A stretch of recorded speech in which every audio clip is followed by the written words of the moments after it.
നമസ്കാരം.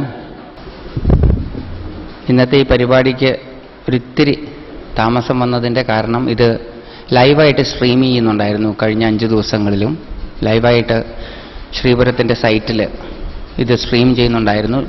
വിവിധ ഭാഗങ്ങളിൽ നിന്നുള്ളവർ ഇത് കാണുന്നുണ്ട്. അപ്പോൾ ഇന്നത് ഓപ്പൺ ചെയ്ത് വരാനുള്ള 1-2 മിനിറ്റിൻ്റെ ഡിലേ ആണ് ഈ താമസത്തിന് കാരണം.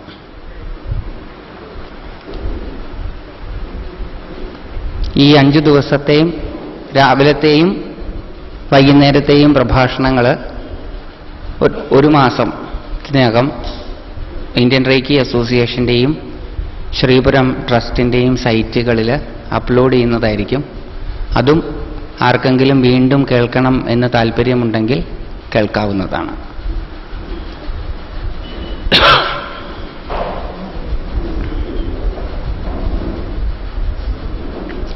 ഇത് രണ്ടും കേൾക്കണം എന്ന ആഗ്രഹമുള്ളവർ അതിനകത്തൊരു രജിസ്ട്രേഷൻ ഫോം ഉണ്ടാകും.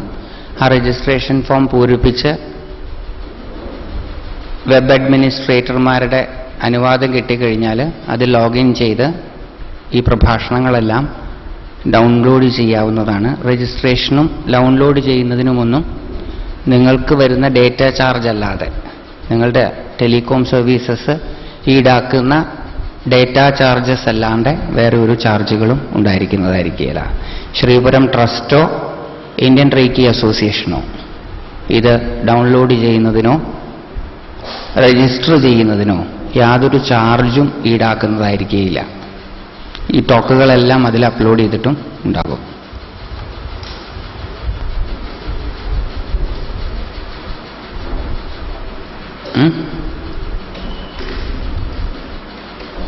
ധൃതി പിടിക്കണ്ട.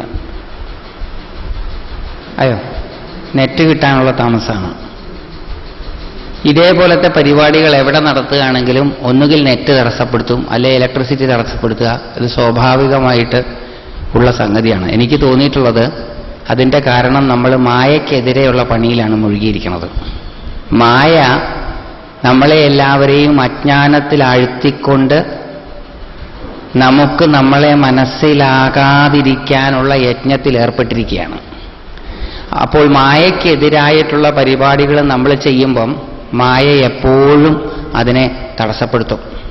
മായയ്ക്കൊരിക്കലും അത് അംഗീകരിക്കാൻ സാധിക്കില്ല. അതുകൊണ്ട് മായ ഏതെങ്കിലും രീതിയിൽ ഇതുപോലത്തെ കാര്യങ്ങളെ ബുദ്ധിമുട്ടിക്കാറുള്ളത് ഒരനുഭവമായതുകൊണ്ട് ഈ വരുന്ന തടസ്സങ്ങളൊക്കെ ഞങ്ങൾക്ക് ശീലമാണ്. എൻ്റെ മനസ്സിൽ ഓർമ്മ വരുന്നത് വർഷങ്ങൾക്ക് മുമ്പ് ചോറ്റാനിക്കര അമ്പലത്തിലൊരു പ്രഭാഷണം നടത്തിയതാണ്. ചോറ്റാനിക്കര അമ്പലത്തിൽ അതിനു മുമ്പും അതിനുശേഷവും പിന്നെ പ്രഭാഷണം നടത്തിയിട്ടില്ല. ചോറ്റാനിക്കര അമ്പലത്തിൽ ദേവീ സങ്കല്പത്തെക്കുറിച്ച് പ്രഭാഷണം ചെയ്യാൻ വിളിച്ച് ദശമഹാവിദ്യകളെക്കുറിച്ച് പറഞ്ഞു തുടങ്ങി. ദശമഹാവിദ്യകളെക്കുറിച്ച് എപ്പോഴൊക്കെയാണോ പറയുന്നത് അപ്പോഴൊക്കെ ശീവേലിക്കുള്ള കൊട്ട് തുടങ്ങും. പറയാൻ പറ്റില്ല. ശീവേലിക്കുള്ള കൊട്ട് തീർന്ന് പറയാൻ തുടങ്ങിയാൽ പവർ ഫെയിലിയർ വരും. അങ്ങനെ അരമണിക്കൂർ വെറുതെ പോയതിന് ശേഷം വിഷയം മാറി. ദേവി ദശമഹാവിദ്യ സങ്കല്പം പറയണ്ട എന്ന് തീരുമാനിച്ച് വിഷയം മാറിയപ്പോൾ യാതൊരു തടസ്സവും കൂടാതെ അത് നടന്നു. അപ്പോൾ മായയുടെ ഒരു കളി ഈ കാര്യത്തിൽ മാത്രമല്ല നമ്മുടെ ജീവിതത്തിലും ഉണ്ടാകും. മായയെ ഭേദിച്ചു പോകുവാനുള്ള ചിന്തകളും സാധനകളും നമ്മൾ ആരംഭിച്ചാൽ ആരംഭിക്കുന്ന ഘട്ടം മുതൽ നമ്മുടെ ജീവിതത്തിൽ ബുദ്ധിമുട്ടുകളുണ്ടാവും. ജപിക്കാൻ തീരുമാനിച്ചാൽ ജപിക്കാൻ ഇരിക്കാൻ തുടങ്ങുമ്പോൾ മുതൽ പ്രശ്നങ്ങളുണ്ടാവും. ആദ്യത്തെ കുറച്ച് നാൾ, അത് കഴിഞ്ഞാൽ അത് തീരും. നമുക്കെല്ലാവർക്കും അനുഭവമുള്ളതാണത്. സാധാരണഗതിയിൽ ആ സമയത്ത് ആരും വരില്ല, ആരും വിളിക്കില്ല എന്ന് വിചാരിച്ച് ആ സമയം തിരഞ്ഞെടുത്ത് ജപത്തിനിരിക്കുമ്പോൾ അന്നായിരിക്കും ആരെങ്കിലും വരികയോ വിളിക്കുകയോ ചെയ്യുന്നത്. അതിൻ്റെ കാരണം മായയെ ഭേദിക്കാൻ ശ്രമിച്ചാൽ മായ നമ്മളെ വെറുതെ വിടുകയില്ല. ജ്ഞാനിനാമപി ചേതാംസി ദേവീ ഭഗവതി ഹിസ ബലാദാകൃഷ്യ മോഹായ മഹാമായ പ്രയച്ഛതി. ബലാത്കാരേണയാണ് ദേവി ഏറ്റവും ജ്ഞാനികളാണെന്ന് ധരിക്കുന്നവരുടെ പോലും മനസ്സിനെ പിടിച്ച് വലിച്ച് അജ്ഞാനത്തിലേക്ക് കൊണ്ടുവരുന്നത്. അതുകൊണ്ട് ആ മഹാമായയുടെ വിളയാട്ടം നമ്മുടെ ജീവിതത്തിൽ സാധന തുടങ്ങുമ്പോഴെല്ലാം നമുക്ക് അനുഭവം ഉണ്ടാകും. ഇപ്പം ഈശ്വരോന്മുഖമായിട്ടുള്ള പ്രയാണം ആരംഭിക്കുമ്പോൾ തടസ്സങ്ങൾ ഉണ്ടാവുക എന്നുള്ളത് സ്വാഭാവികം. ഒന്ന്, മായയെ ഉണ്ടാക്കുന്ന തടസ്സം. രണ്ടാമത്, 84 ലക്ഷങ്ങളോളം ജന്മങ്ങൾ കഴിഞ്ഞിട്ടാണ് നമ്മൾ മനുഷ്യജന്മത്തിലേക്ക് വരുന്നത്. അപ്പോൾ ഈ 84 ലക്ഷം ജന്മങ്ങളിലെ കർമ്മത്തിന്റെ ശേഷിപ്പ് നമ്മളിൽ ഓരോരുത്തരിലുമുണ്ട്. ആ കർമ്മശേഷിപ്പുകൾ മുഴുവൻ, കർമ്മത്തിന്റെ നീക്കിയിരിപ്പുകൾ മുഴുവൻ തീരണം. എന്നാൽ മാത്രമേ നമുക്ക് മുക്തി ലഭിക്കുകയുള്ളൂ. അപ്പൊ നമ്മുടെ പൂർവജന്മാർജിതം എന്ന് പറഞ്ഞാൽ കഴിഞ്ഞ ജന്മം മാത്രമല്ല, 84 ലക്ഷത്തോളം വരുന്ന ജന്മങ്ങൾ. ആ ജന്മങ്ങളിലെ മുഴുവൻ കർമ്മസഞ്ചയം തീർന്നാൽ മാത്രമേ നമുക്ക് മുന്നോട്ട് പോകാൻ സാധിക്കുകയുള്ളൂ. അതുകൊണ്ട് ഈശ്വരോന്മുഖമായിട്ടുള്ള പ്രയാണം ആരംഭിക്കുന്ന സമയത്ത് സാധാരണയിൽ കവിഞ്ഞ് ബുദ്ധിമുട്ടുകൾ ഉണ്ടാവുക എന്നുള്ളത് സ്വാഭാവികമാണ്. നമ്മളിൽ പലർക്കും അത് അനുഭവം ഉണ്ടാകും. ഈശ്വര സേവ തുടങ്ങിക്കഴിഞ്ഞപ്പോൾ ഞങ്ങൾക്ക് ബുദ്ധിമുട്ടാണ്. അപ്പൊ നമ്മൾ വിചാരിക്കും ഈശ്വരനെ സേവിക്കുന്നത് കൊണ്ടാണ് ഈ ബുദ്ധിമുട്ടുണ്ടാക്കുന്നതെന്ന് വിചാരിക്കുമല്ല. ഈശ്വരനെ സേവിക്കുന്നത് കൊണ്ട്, ഈശ്വരാനുഗ്രഹം കൊണ്ട് നമ്മൾ നേരത്തെ ഏറ്റെടുത്തിട്ടുള്ള, നേരത്തെ ചെയ്തു വെച്ചിട്ടുള്ള കർമ്മങ്ങൾ തീർന്നു പോവുകയാണ്. ആ തീരുമ്പോൾ ഒരുപാട് ബുദ്ധിമുട്ടുകൾ ഉണ്ടാകും, രോഗങ്ങളും ഉണ്ടാകാം. ഈശ്വരോന്മുഖമായിട്ടുള്ള പ്രയാണത്തിനിടയിൽ രോഗങ്ങളും ബാധിക്കാം. ആ രോഗങ്ങളെയും തരണം ചെയ്ത് മുന്നോട്ട് പോകുമ്പോഴാണ് നമുക്ക് പരമമായിട്ടുള്ള ലക്ഷ്യത്തിലെത്താൻ സാധിക്കുക. ഇന്നത്തെ നമ്മുടെ വിഷയം ഭഗവത്ഗീതയെ അടിസ്ഥാനമാക്കിയിട്ട് ഈശ്വരോന്മുഖമായിട്ടുള്ള സാധന എങ്ങനെ ചെയ്യണം എന്നുള്ളതാണ്. ഇന്നലെ നമ്മൾ കണ്ടത് മമത്വം കൂടാതെ എങ്ങനെയാണ് കർമ്മം ചെയ്യേണ്ടത് എന്നാണ്. കർമ്മം ചെയ്യേണ്ടത് മമത്വം കൂടാതെയാണ്. മമത്വം മായയുടെ പ്രഭാവം കാരണമുണ്ടാവുന്നതാണ്. മായാദേവിയുടെ പ്രസാദമില്ലാതെ ആർക്കും ദേവി ഒരുക്കിയിരിക്കുന്ന വലയിൽ നിന്ന് രക്ഷപ്പെടാൻ സാധിക്കില്ല. മഹാമായയെ ആരാധിക്കാൻ പല വഴികളുണ്ട്. അതിൽ ഗീത പറയുന്ന ഒരു വഴിയുണ്ട്. ആ ഗീത പറയുന്ന രീതിയിൽ ചില കാര്യങ്ങൾ ഏത് രീതിയിലുള്ള സാധനയ്ക്കും ഉപയോഗിക്കാവുന്നതാണ്. ഗീതയിൽ ഏറ്റവും സ്പെസിഫിക് ആയിട്ട് പറയുന്ന സാധന ഒരു പ്രത്യേക രീതിയിലുള്ള പ്രാണായാമമാണ്. ആ പ്രാണായാമത്തെക്കുറിച്ച് ഞാൻ വിശദീകരിച്ച് പറയുന്നില്ല, കാരണം അത് നമുക്ക് ആവശ്യമല്ല. നേരെ മറിച്ചിട്ട് നമ്മളിപ്പോൾ പല സാധനകളിലും മുഴുകിയിരിക്കുന്നുണ്ടാകും. നാമം ജപിക്കുന്നുണ്ടാകും, ചിലർക്ക് മന്ത്രോപദേശം കിട്ടിയിട്ടുണ്ടാകും, ചിലർ ധ്യാനം ശീലിക്കുന്നുണ്ടാകും. അപ്പൊ അങ്ങനെ പല വിധത്തിലുള്ള സാധനകൾ ശീലിക്കുന്നവർക്ക് എല്ലാവർക്കും ഒരേപോലെ ഉപയോഗപ്രദമായിട്ടുള്ള ചില കാര്യങ്ങൾ ഗീതയിൽ പറഞ്ഞിട്ടുള്ളതാണ് നമ്മൾ ചർച്ച ചെയ്യാൻ പോകുന്നത്. ഗീതയിൽ 6-ാമത്തെ അധ്യായം മുഴുവൻ അഭ്യാസയോഗമാണ്. 6-ാമത്തെ അധ്യായത്തിലെ 10-ാമത്തെ ശ്ലോകം മുതലാണ് നമ്മൾ തുടങ്ങാൻ ആഗ്രഹിക്കുന്നത്. ഭഗവാൻ പറയുകയാണ് അർജുനനോട്, ഏകാകീ യതചിത്താത്മാ നിരാശീർ അപരിഗ്രഹ ആത്മാനം രഹസ്യ സ്ഥിത ഏകാകീ.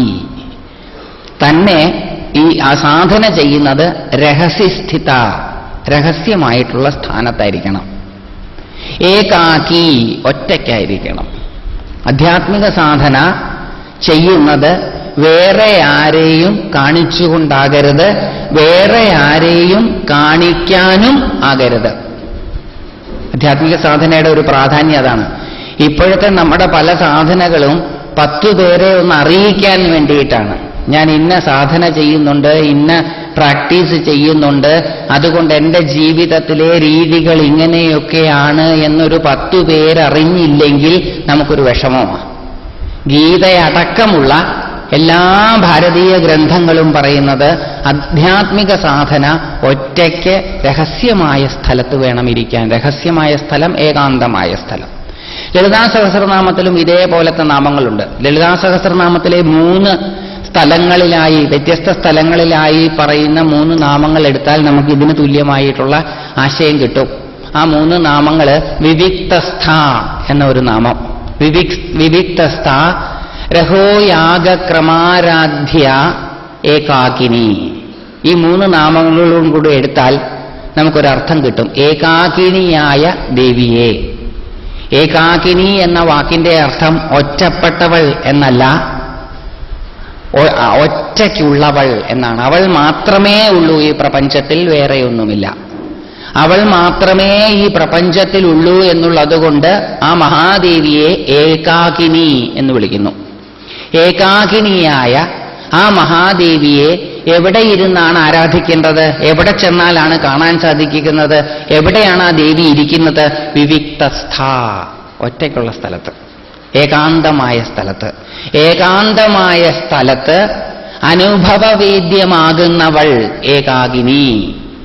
ഏകാകിനിയായ ദേവിയെ ഏകാന്തമായ സ്ഥലത്തിരുന്ന് എങ്ങനെയാണ് ആരാധിക്കേണ്ടത്? രഹോയാഗക്രമാരാധ്യ, രഹസ്യമായിട്ടുള്ള യാഗക്രമം കൊണ്ടാണ് ആരാധിക്കേണ്ടത്. രഹസ്യമായത് എന്ന് പറഞ്ഞു കഴിഞ്ഞാൽ മറ്റാരും കാണാത്തതും മറ്റാരെയും അറിയിക്കാത്തതുമായിട്ടുള്ള ആരാധനാക്രമം. അതായത് ഞാനും എൻ്റെ ഈശ്വരനും തമ്മിലുള്ള ബന്ധം പേഴ്സണലാണ്, അതിൽ വേറെ ആർക്കും കാര്യമില്ല. ഞാനും എൻ്റെ ഈശ്വരനും തമ്മിലുള്ള പേഴ്സണൽ ബന്ധത്തിൽ വേറെ ആരുടെ അഭിപ്രായത്തിനും വലിയ പ്രസക്തിയില്ല. അതുകൊണ്ട് ഇത് പ്രൈവറ്റാണ്, പേഴ്സണലാണ്. അതുകൊണ്ട് ഭാരതീയ ആധ്യാത്മിക സാധനകളിൽ എവിടെ നോക്കിയാലും ഏകാന്തമായ സ്ഥലം പറയും, രഹസ്യമായിട്ടിരിക്കാനും പറയും. ഇവിടെ ഭഗവത്ഗീതയും അത് തന്നെയാണ് പറയുന്നത്. ഏകാകി രഹസ്യസ്ഥിത, രഹസ്യമായിട്ടുള്ള സ്ഥലത്ത് ഒറ്റയ്ക്കിരുന്ന് വേണം സാധനകൾ ചെയ്യാൻ. ആ സ്ഥലം എങ്ങനെയുള്ളതായിരിക്കണം? ഏകാന്തമായിട്ടുള്ള സ്ഥലം എങ്ങനെയുള്ളതായിരിക്കണം? ശുചൗ ദേശേ പ്രതിഷ്ഠാപ്യ, വൃത്തിയുള്ള സ്ഥലമായിരിക്കണം. വൃത്തിയുള്ള സ്ഥലമായിരിക്കണം. ആദ്യം പറഞ്ഞത് സ്ഥലത്തിന്റെ ശുദ്ധിയെ പറ്റിയിട്ടാണ്. ശരീരശുദ്ധിയെ പറ്റിയോ മനഃശുദ്ധിയെ പറ്റിയോ ബുദ്ധിശുദ്ധിയെ പറ്റിയോ അല്ല ഗീതാകാരൻ ആദ്യം പറഞ്ഞത്, സ്ഥലത്തിന്റെ ശുദ്ധിയെ പറ്റിയിട്ടാണ്. എന്താണ് അതിന്റെ പ്രാധാന്യം? ശരീരവും മനസ്സും ബുദ്ധിയും ശുദ്ധമാണെങ്കിലും ആരാധനയ്ക്കിരിക്കുന്ന സ്ഥലം അശുദ്ധമാണെങ്കിൽ ശരീരവും മനസ്സും ബുദ്ധിയും അശുദ്ധമാകും. വൃത്തിയില്ലാത്ത സ്ഥലം വൃത്തിയോടുകൂടി വരുന്ന ഒരാൾ വൃത്തിയാക്കുമ്പോൾ വൃത്തിയുള്ളയാൾ വൃത്തിയില്ലാത്ത ആളായി തീരും. അതുകൊണ്ട് വൃത്തിയുള്ളയാളായി തീരുന്നതിന് മുമ്പ്, ശുദ്ധനായി തീരുന്നതിന് മുമ്പ് സ്ഥലം ശുദ്ധമാക്കണം. ശുചൗ ദേശേ. വേറെയും കാരണങ്ങളുണ്ട്. ശുചൗ ദേശേ എന്ന് പറഞ്ഞാൽ ആ സ്ഥലത്തിരുന്നാൽ കാണുന്നതെല്ലാം ഭംഗിയുള്ളതായിരിക്കണം. അല്ലെങ്കിലോ കാണുന്നത് അഭംഗിയുള്ളതാണെങ്കിൽ മനസ്സിൽ അസ്വസ്ഥമായിട്ടുള്ള ചിന്തകൾ ഉണ്ടാകാനുള്ള സാധ്യതയുണ്ട് എന്നുള്ളത് കൊണ്ട് കാണാൻ ഭംഗിയുള്ള സ്ഥലമായിരിക്കണം. അതുകൊണ്ട് യാഗശാലകളൊക്കെ എപ്പോഴും മനോരമണീയങ്ങളായിരിക്കണം എന്ന് ശാസ്ത്രം പറയും. കാണാൻ ഭംഗിയുണ്ടാവണം. ഇപ്പൊ കണ്ണിനൊരു സുഖ. അവിടെ ഇരിക്കുന്ന സമയത്ത് സുഗന്ധങ്ങൾ ഉണ്ടാകണം. ദുർഗന്ധമാണെങ്കിൽ ബുദ്ധിമുട്ടാ, ഇരിക്കാൻ പറ്റില്ല. ഇപ്പൊ സ്ഥലത്തിന്റെ ശുദ്ധിയിൽ ഇതെല്ലാം പെടും. കാണാൻ ഭംഗിയുള്ളതായിരിക്കണം, മണക്കാനും ഭംഗിയുള്ളതായിരിക്കണം. എല്ലാ ഇന്ദ്രിയങ്ങളെയും അത് ആകർഷിക്കുന്നവയായിരിക്കണം. രുചി പ്രശ്നമല്ല, കാരണം രുചി സ്ഥലവുമായിട്ട് പ്രശ്നമില്ല. ഇരിക്കുന്ന സ്ഥലം അതേപോലെ അധികം ചൂടും തണുപ്പും ഉള്ളതും ആയിരിക്കരുത്. ആ വിശദാംശത്തിലേക്ക് നമുക്ക് കടക്കാം. അതിനു മുമ്പ് ഇരിക്കുന്ന സ്ഥലം ശുദ്ധമായിരിക്കണം, കാണാൻ ഭംഗിയുള്ളതായിരിക്കണം, സുഗന്ധങ്ങളുള്ളതായിരിക്കണം. ആ സുഗന്ധങ്ങളുള്ള സ്ഥലത്ത് എങ്ങനെ ഇരിക്കും? അത് ശുചൗ ദേശേ പ്രതിഷ്ഠാപ്യ സ്ഥിരമാസനമാത്മന, സ്ഥിരമായിട്ടുള്ള ആസനത്തിൽ, സ്ഥിരതയുള്ള ആസനത്തിൽ ആത്മന പ്രതിഷ്ഠാപ്യ, തന്നെ ഇരുത്തണം. വൃത്തിയുള്ള സ്ഥലത്ത് ഒരുക്കി വെച്ചിരിക്കുന്ന സ്ഥിരമായ ഒരു ഇരിപ്പിടത്തിൽ, സ്ഥിരമായ ഇരിപ്പിടത്തിന് ഒരു പ്രത്യേകതയുണ്ട്. സ്ഥിരമായ ഇരിപ്പിടത്തിന്റെ വാച്യാർത്ഥം ഇളക്കം ഇല്ലാത്ത ഇരിപ്പിടം എന്നൊരർത്ഥമുണ്ട്. ഇളക്കമില്ലാത്ത ഇരിപ്പിടത്തിൽ ഇരിക്കണം. എന്താണ് ഈ ഇളക്കമില്ലാത്ത ഇരിപ്പിടത്തിൽ ഇരിക്കണം എന്ന് പറഞ്ഞത്? ഭഗവാൻ പതഞ്ജലിയും യോഗസൂത്രങ്ങളിൽ ആസനത്തെ പറ്റി നിർവചിക്കുമ്പോൾ ഇങ്ങനെ തന്നെയാണ് പറയണത്. സ്ഥിര സുഖം ആസനം. ഇരിപ്പിടം, ഇരിപ്പ് സ്ഥിരതയുള്ളതും സുഖത്തെ തരുന്നതും ആകണം. ഇളക്കമില്ലാത്ത, വാച്യാർത്ഥത്തിൽ ഇരിക്കുന്ന ഇരിപ്പിടം ഇളക്കമില്ലാത്തതായിരിക്കണം. അതുകൊണ്ട് കുഷന്റെ മുകളിലൊന്നും ഇരിക്കാൻ പറ്റില്ല സാധന ചെയ്യുമ്പോൾ. ഇരിക്കുന്ന ഇരിപ്പിടത്തിന് ഇളക്കമുണ്ടാകാൻ പാടില്ല. അങ്ങോട്ടും ഇങ്ങോട്ടും ഇളകാൻ പാടില്ല. സാധന ചെയ്യുമ്പോഴെങ്കിലും അബദ്ധവശാൽ ഇളകേണ്ടി വന്നാൽ ആ ഇളക്കം ഇരിപ്പിടത്തിന്റെ ഇളക്കമായി തീരാൻ പാടില്ല. അതുകൊണ്ട് സ്ഥിരതയുള്ളതായിരിക്കണം. സുഖം, ഇരിക്കാൻ സുഖമുള്ളതും ആയിരിക്കണം. എന്തിനാ ഈ ഇരിക്കാൻ സുഖമുള്ളതായിരിക്കണം എന്ന് പറയണത്? ഇരിക്കുന്നിടത്ത് സുഖകരമല്ലാത്ത ഇരിപ്പിടത്തിലാണ് ഇരിക്കുന്നതെങ്കിൽ ശരീരബോധമുണ്ടാകും. ശരീരത്തെ മറക്കാൻ സാധിക്കണമെന്നുണ്ടെങ്കിൽ ഇരുന്നു കഴിഞ്ഞാൽ ശരീരത്തിന് ബുദ്ധിമുട്ടുകൾ ഉണ്ടാകാൻ പാടില്ല. അതുകൊണ്ട് ശരീരത്തിന് സുഖകരമായിട്ടുള്ള ഒരു സ്ഥിരതയുള്ള ഇരിപ്പിടത്തിൽ ഏകാന്തമായ ശുദ്ധമായ സ്ഥലത്ത് തന്നെ ഇരുത്തണം, പ്രതിഷ്ഠിക്കണം. ആ സ്ഥിരതയുള്ള ആസനത്തിന് വേറൊരു പ്രത്യേകതയും കൂടുണ്ട്. ആസനം സ്ഥിരതയുള്ളതായിരിക്കണം എന്ന് പറയുമ്പോൾ ആ ആസനത്തിൽ കുറച്ചു നേരം ഇരുന്നാൽ നമ്മുടെ ശരീരത്തിനൊരു സ്ഥൈര്യം വരണം, ഇളക്കമില്ലായ്മ വരണം.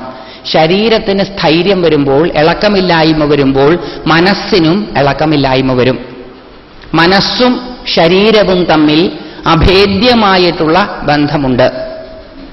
ശരീരം ഇളകാതെ കുറച്ചു നേരം ഇരുന്നാൽ മനസ്സും ക്രമേണ ഇളക്കമറ്റതായി തീരും. വെറുതെ ഒന്ന് ഇളകാതിരുന്ന് നോക്ക് കുറച്ചു നേരം, അപ്പം അറിയാം ഇളകാതിരിക്കാനുള്ള ബുദ്ധിമുട്ട്. വളരെ എളുപ്പമാണെന്ന് തോന്നും നമുക്ക്. തമിഴ് സിദ്ധ സമ്പ്രദായത്തില്, സിദ്ധയോഗ സമ്പ്രദായത്തില് ഒരു സാധനാക്രമമുണ്ട്. ശുമ്മായിരി എന്നാണ് അതിന് പറയുക. വെറുതെ ഇരിക്കുക. വെറുതെ ഇരിക്കാൻ ശ്രമിക്കുമ്പോഴേ മനസ്സിലാവുകയുള്ളൂ. വെറുതെ ഇങ്ങനെ ഇരുന്ന് കഴിയുമ്പോൾ അവിടെ ഒന്ന് ചൊറിച്ചിൽ വരും, ഇവിടെ ഒരു ചൊറിച്ചിൽ വരും, അവിടെ ഒരു ഇളക്കം വരും. ഇതൊന്നും അല്ലെങ്കിൽ കുഴപ്പമൊന്നുമില്ല, ഇപ്പൊ ഒന്നും കുഴപ്പമില്ല. ഇപ്പോഴും നമ്മൾ വെറുതെ അല്ലേ ഇരിക്കുന്നത് എന്ന് ചോദിക്കും. അല്ല, ഇപ്പം നമ്മൾ വെറുതെ അല്ല ഇരിക്കുന്നത്, നമ്മൾ വേറൊരു കാര്യത്തിൽ ശ്രദ്ധ അർപ്പിച്ചുകൊണ്ടാണ് ഇരിക്കുന്നത്. അതുകൊണ്ട് ശരീരത്തെക്കുറിച്ച് ബോധമില്ല. നേരെ മറിച്ച് ശരീരത്തെ വെറുതെ ഇരുത്താൻ ശ്രമിക്കുമ്പോഴാണ് അവിടെ മുമ്പട്ടൊക്കെ ഇളക്കം തുടങ്ങും. വെറുതെ ഇരിക്കാൻ പറ്റില്ല.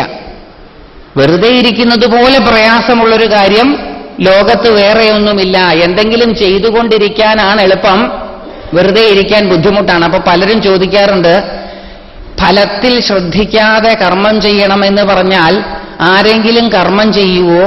ആൾക്കാർ വെറുതെ ഇരിക്കുകയല്ലേ ചെയ്യാന്ന്.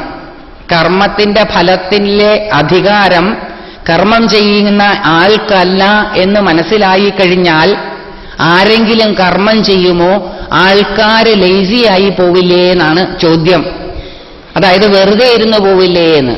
ഇരിക്കില്ല എന്നുള്ളത് 100% ഉറപ്പാണ്. കാരണം വെറുതെ ഇരിക്കാനാണ് ഏറ്റവും പ്രയാസം, വല്ലതും ചെയ്തുകൊണ്ടിരിക്കാനാണ് എളുപ്പം. അതുകൊണ്ട് വെറുതെ ഇരുന്നാൽ, ശരീരത്തെ വെറുതെ ഇരുത്താൻ പ്രയാസമാണ്. ശരീരം വെറുതെ ഇരുന്നാൽ മനസ്സും വെറുതെ ഇരിക്കും, നിശ്ചലമാകും. ശരീരവും മനസ്സും തമ്മിൽ അഭേദ്യമായിട്ടുള്ള ബന്ധമുണ്ട് എന്ന് ആധുനിക മനഃശാസ്ത്രജ്ഞന്മാർ കണ്ടുപിടിക്കുന്നതിന് മുമ്പ്, അവർ ഈ അടുത്ത കാലത്തൊക്കെ വൈദ്യലോകം മനസ്സും ശരീരവും തമ്മിലുള്ള ബന്ധത്തെ പറ്റിയിട്ട് പഠിച്ചു തുടങ്ങിയിരിക്കുന്നു. പലതും അവർ കണ്ടെത്തിയിരിക്കുന്നു. മനുഷ്യന്റെ മനസ്സിലുണ്ടാകുന്ന ബുദ്ധിമുട്ടുകൾ ശരീരത്തിൽ പ്രതിഫലിക്കുമെന്നും രോഗങ്ങളായിട്ട് പ്രതിഫലിക്കുമെന്നും, ശരീരത്തിലുണ്ടാകുന്ന രോഗങ്ങൾ മനസ്സിൽ നെഗറ്റീവ് ആയിട്ട് പ്രതിഫലിക്കുമെന്നും ആധുനിക വൈദ്യശാസ്ത്രം നമ്മളോട് പറയുന്നു. ശരീരത്തിനുണ്ടാകുന്ന സ്ട്രെസ്, സ്ട്രെയിന്, ഡിപ്രഷൻ, ടെൻഷൻ തുടങ്ങിയവയ്ക്ക് ശരീരത്തിൽ പ്രതിഫലനമുണ്ടാകും. അത് ശരീരത്തിന്റെ വിവിധ ഭാഗങ്ങളിലെ വേദനയായിട്ട് പുറത്തു വരും. അങ്ങനെ ശരീരത്തിലുണ്ടാകുന്ന വേദനകൾ പലപ്പോഴും ശരീരത്തിന്റെ അസ്വസ്ഥതകൾ കൊണ്ടല്ല, മനസ്സിന്റെ അസ്വസ്ഥതകൾ കൊണ്ടാണ്. കാരണം ശരീരവും മനസ്സും തമ്മിൽ ബന്ധമുണ്ട്. ആധുനിക വൈദ്യശാസ്ത്രം പറയുന്നതാണ്. ശരീരത്തിലുണ്ടാകുന്ന പ്രയാസങ്ങൾ മനസ്സിലും, മനസ്സിലുണ്ടാകുന്ന പ്രയാസങ്ങൾ ശരീരത്തിലും പ്രതിഫലിക്കും എന്ന ആധുനിക വൈദ്യശാസ്ത്രം കണ്ടുപിടിക്കുന്നതിന് നൂറ്റാണ്ടുകൾക്ക് മുമ്പ് ഈ നാട്ടിൽ ജീവിച്ചിരുന്ന മഹർഷീശ്വരന്മാർക്ക് അതറിയാമായിരുന്നു എന്നതിന്റെ തെളിവാണ് ഭരതമുനിയുടെ നാട്യശാസ്ത്രം. 7-8 നൂറ്റാണ്ടുകളിൽ പ്രചാരത്തിലുണ്ടായിരുന്ന, ഇന്നും ഭാരതത്തിലെ വിവിധ നൃത്യങ്ങളിൽ അനുഷ്ഠിച്ചു വരുന്ന ഭരതമുനിയുടെ നാട്യശാസ്ത്രം. ഭരതമുനിയുടെ നാട്യശാസ്ത്രം അഷ്ടരസങ്ങളെക്കുറിച്ച് പറയുന്നു, 8 രസങ്ങളെക്കുറിച്ച് പറയുന്നു. ഭരതമുനിയുടെ നാട്യശാസ്ത്രത്തിൽ 9 രസങ്ങളെക്കുറിച്ച് പറയുന്നില്ല. വാസ്തവത്തിൽ 9ാമത്തെ രസത്തെ ഇന്റർപ്രറ്റ് ചെയ്ത് പറയുന്നത് ധ്വന്യാലോകം എന്ന ഗ്രന്ഥമെഴുതിയ ആനന്ദവർദ്ധനൻ ആണ്. ആനന്ദവർദ്ധനന്റെ ധ്വന്യാലോകത്തിന് കാശ്മീരി താന്ത്രിക പണ്ഡിതനായിട്ടുള്ള അഭിനവഗുപ്തപാദരുടെ ലോചനം എന്ന ഒരു വ്യാഖ്യാനവുമുണ്ട്. അഭിനവഗുപ്തപാദര് ഭരതമുനിയുടെ നാട്യശാസ്ത്രത്തിന് എഴുതിയ വിശ്വവിഖ്യാതമായ ഭാഷ്യം അഭിനവഭാരതി. ആ അഭിനവഭാരതിയുടെ പ്രചാരത്തിലൂടെയാണ് നവരസങ്ങൾ ലോകത്ത് പ്രചരിച്ചത്. അഷ്ടരസങ്ങൾ മാത്രമേ ഭരതമുനി മുന്നോട്ട് വെച്ചിട്ടുള്ളൂ. 9ാമത്തെ രസമായിട്ട് ആനന്ദവർദ്ധനനും പിന്നെ അതിന്റെ ചുവട് പിടിച്ച് അഭിനവഗുപ്തനും മുന്നോട്ട് വെച്ചിട്ടുള്ള രസമാണ് ശാന്താവസ്ഥ. ഈ രവസങ്ങളെ, അഷ്ടരസങ്ങളെ ഭരതമുനിയുടെ പ്രകാരവും നവരസങ്ങളെ മറ്റു 2 ആൾക്കാരുടെയും കൂടി അഭിപ്രായ പ്രകാരവും പ്രകടിപ്പിക്കുവാൻ ശരീരത്തിലെ മുഖപേശികളെ ചില പ്രത്യേക രീതിയിൽ ക്രമീകരിച്ച് ശ്വാസോച്ഛ്വാസത്തിന് വ്യത്യാസം വരുത്തിയാൽ മതി എന്ന് അവർ പറയുന്നു. മനസ്സിൽ ഭാവം ഇല്ലെങ്കിൽ ഭാവമുണ്ടാക്കാൻ ആ ഭാവമുള്ളപ്പോൾ ശരീരം എങ്ങനെയാണോ പ്രവർത്തിക്കുന്നത് അതുപോലെ പ്രവർത്തിപ്പിച്ചാൽ മതി. ഭാവം ഉണ്ടാകുമ്പോൾ ശരീരം എങ്ങനെയാണോ പ്രവർത്തിക്കുന്നത് അതേപോലെ ഭാവമില്ലാത്തപ്പോൾ ശരീരത്തെ കൊണ്ട് പ്രവർത്തിപ്പിച്ചാൽ ഭാവം ഉണ്ടായിക്കൊള്ളും. ഭരതമുനിയുടെ നാട്യശാസ്ത്രത്തിൽ പറയുന്നതാണ്, മനസ്സും ശരീരവും തമ്മിലുള്ള അഭേദ്യമായിട്ടുള്ള ബന്ധം ആധുനികന്മാർ തിരിച്ചറിയുന്നതിന് നൂറ്റാണ്ടുകൾക്ക് മുമ്പ് നമ്മുടെ അച്ഛനപ്പൂമ്മമാർക്കറിയാമായിരുന്നു. അപ്പൊ ഇങ്ങനെ ഇടയ്ക്കിടയ്ക്ക് ഈ ആധുനിക ശാസ്ത്രജ്ഞന്മാരെന്ത് കണ്ടുപിടിച്ചാലും നമ്മുടെ അച്ഛനപ്പൂപ്പന്മാർക്കറിയാമായിരുന്നു, ഇത് നമ്മുടെ പൂർവികർക്കറിയാമായിരുന്നു എന്നൊക്കെ കേൾക്കുമ്പോൾ ആധുനികന്മാരിൽ ചിലർക്കെങ്കിലും തോന്നും ഇത് 2ാം കിടയല്ലേ. ഞങ്ങളുടെ ശാസ്ത്രജ്ഞന്മാര് ലബോറട്ടറികളിൽ രാവ് പകലാക്കി കണ്ടുപിടിച്ച് കൊണ്ടുവരുന്ന കണ്ടുപിടുത്തങ്ങൾ എന്ത് കേട്ടാലും താടി മുടി നീട്ടി വളർത്തി ഇവർ പറയും അത് ഞങ്ങളുടെ മഹർഷിമാർക്കറിയാമായിരുന്നു. സത്യമോ? അവരെന്ത് പറഞ്ഞാലും നമ്മൾ പറയും അത്. അപ്പൊ അതും കൂടി ഒന്ന് പരിശോധിക്കണം, അത് ശരിയാണോ എന്ന്. അങ്ങനെ ആധുനിക ശാസ്ത്രജ്ഞന്മാരുടെ കണ്ടുപിടുത്തങ്ങള് ഞങ്ങളുടെ അച്ഛനപ്പൂപ്പന്മാർക്കറിയാമായിരുന്നു എന്ന് പറഞ്ഞ് ഊറ്റം കൊള്ളുന്ന രീതി ശരിയാണോ എന്ന് പരിശോധിച്ച് നമുക്ക് മുന്നോട്ട് പോവാം. അല്ലെങ്കിൽ ഇതൊരു 2ാം കിട ഏർപ്പാടാണെന്ന് തോന്നും. നമുക്ക് നമ്മുടെ പാരമ്പര്യത്തിൽ ഊറ്റം കൊള്ളാൻ വേണ്ടിയിട്ട് നമ്മൾ പറയുന്നതാണോ എന്ന് തോന്നും. അതുകൊണ്ട് ഒരു ചെറിയ കഥ ആ വിഷയം സമർത്ഥിക്കാൻ. ഒരു കൊച്ചു ഗ്രാമത്തില് രാമൻ എന്നും കൃഷ്ണൻ എന്നും 2 സുഹൃത്തുക്കളുണ്ടായിരുന്നു. രാമനും കൃഷ്ണനും അവരുടെ രക്ഷിതാക്കള്, രാമന്റെയും കൃഷ്ണന്റെയും രക്ഷിതാക്കള് കർഷകരായിരുന്നു. അതിൽ കൃഷ്ണന്റെ അച്ഛൻ തീരുമാനിച്ചു തന്റെ മകൻ കർഷകനായി ജീവിച്ചാ പോരാ, അവൻ ഉന്നത വിദ്യാഭ്യാസങ്ങളെല്ലാം ലഭിച്ച് വലിയ വലിയ പദവികൾ അലങ്കരിക്കണം എന്ന് കൃഷ്ണന്റെ അച്ഛൻ തീരുമാനിച്ചു. ആ തീരുമാനത്തിന്റെ പരിണത ഫലമായിട്ട് കൃഷ്ണൻ മന്യനാടുകളിൽ പോയി വലിയ വലിയ വിദ്യാഭ്യാസങ്ങൾ സമ്പാദിച്ചു, വലിയ വലിയ ജോലികളെ അലങ്കരിച്ചു, പദവികളെ അലങ്കരിച്ചു. വലിയ വലിയ പദവികൾ അലങ്കരിച്ചു കൊണ്ടിരിക്കുന്നതിനിടയിൽ ഒരിടയ്ക്ക് അദ്ദേഹം നാട്ടിലേക്ക് തിരിച്ചു വന്നു. നാട്ടിലേക്ക് തിരിച്ചു വന്നപ്പോൾ തന്റെ പഴയ കൂട്ടുകാരനായ രാമൻ അവിടെ ഒരു കർഷകനായിട്ട് തുടരുകയാണ്.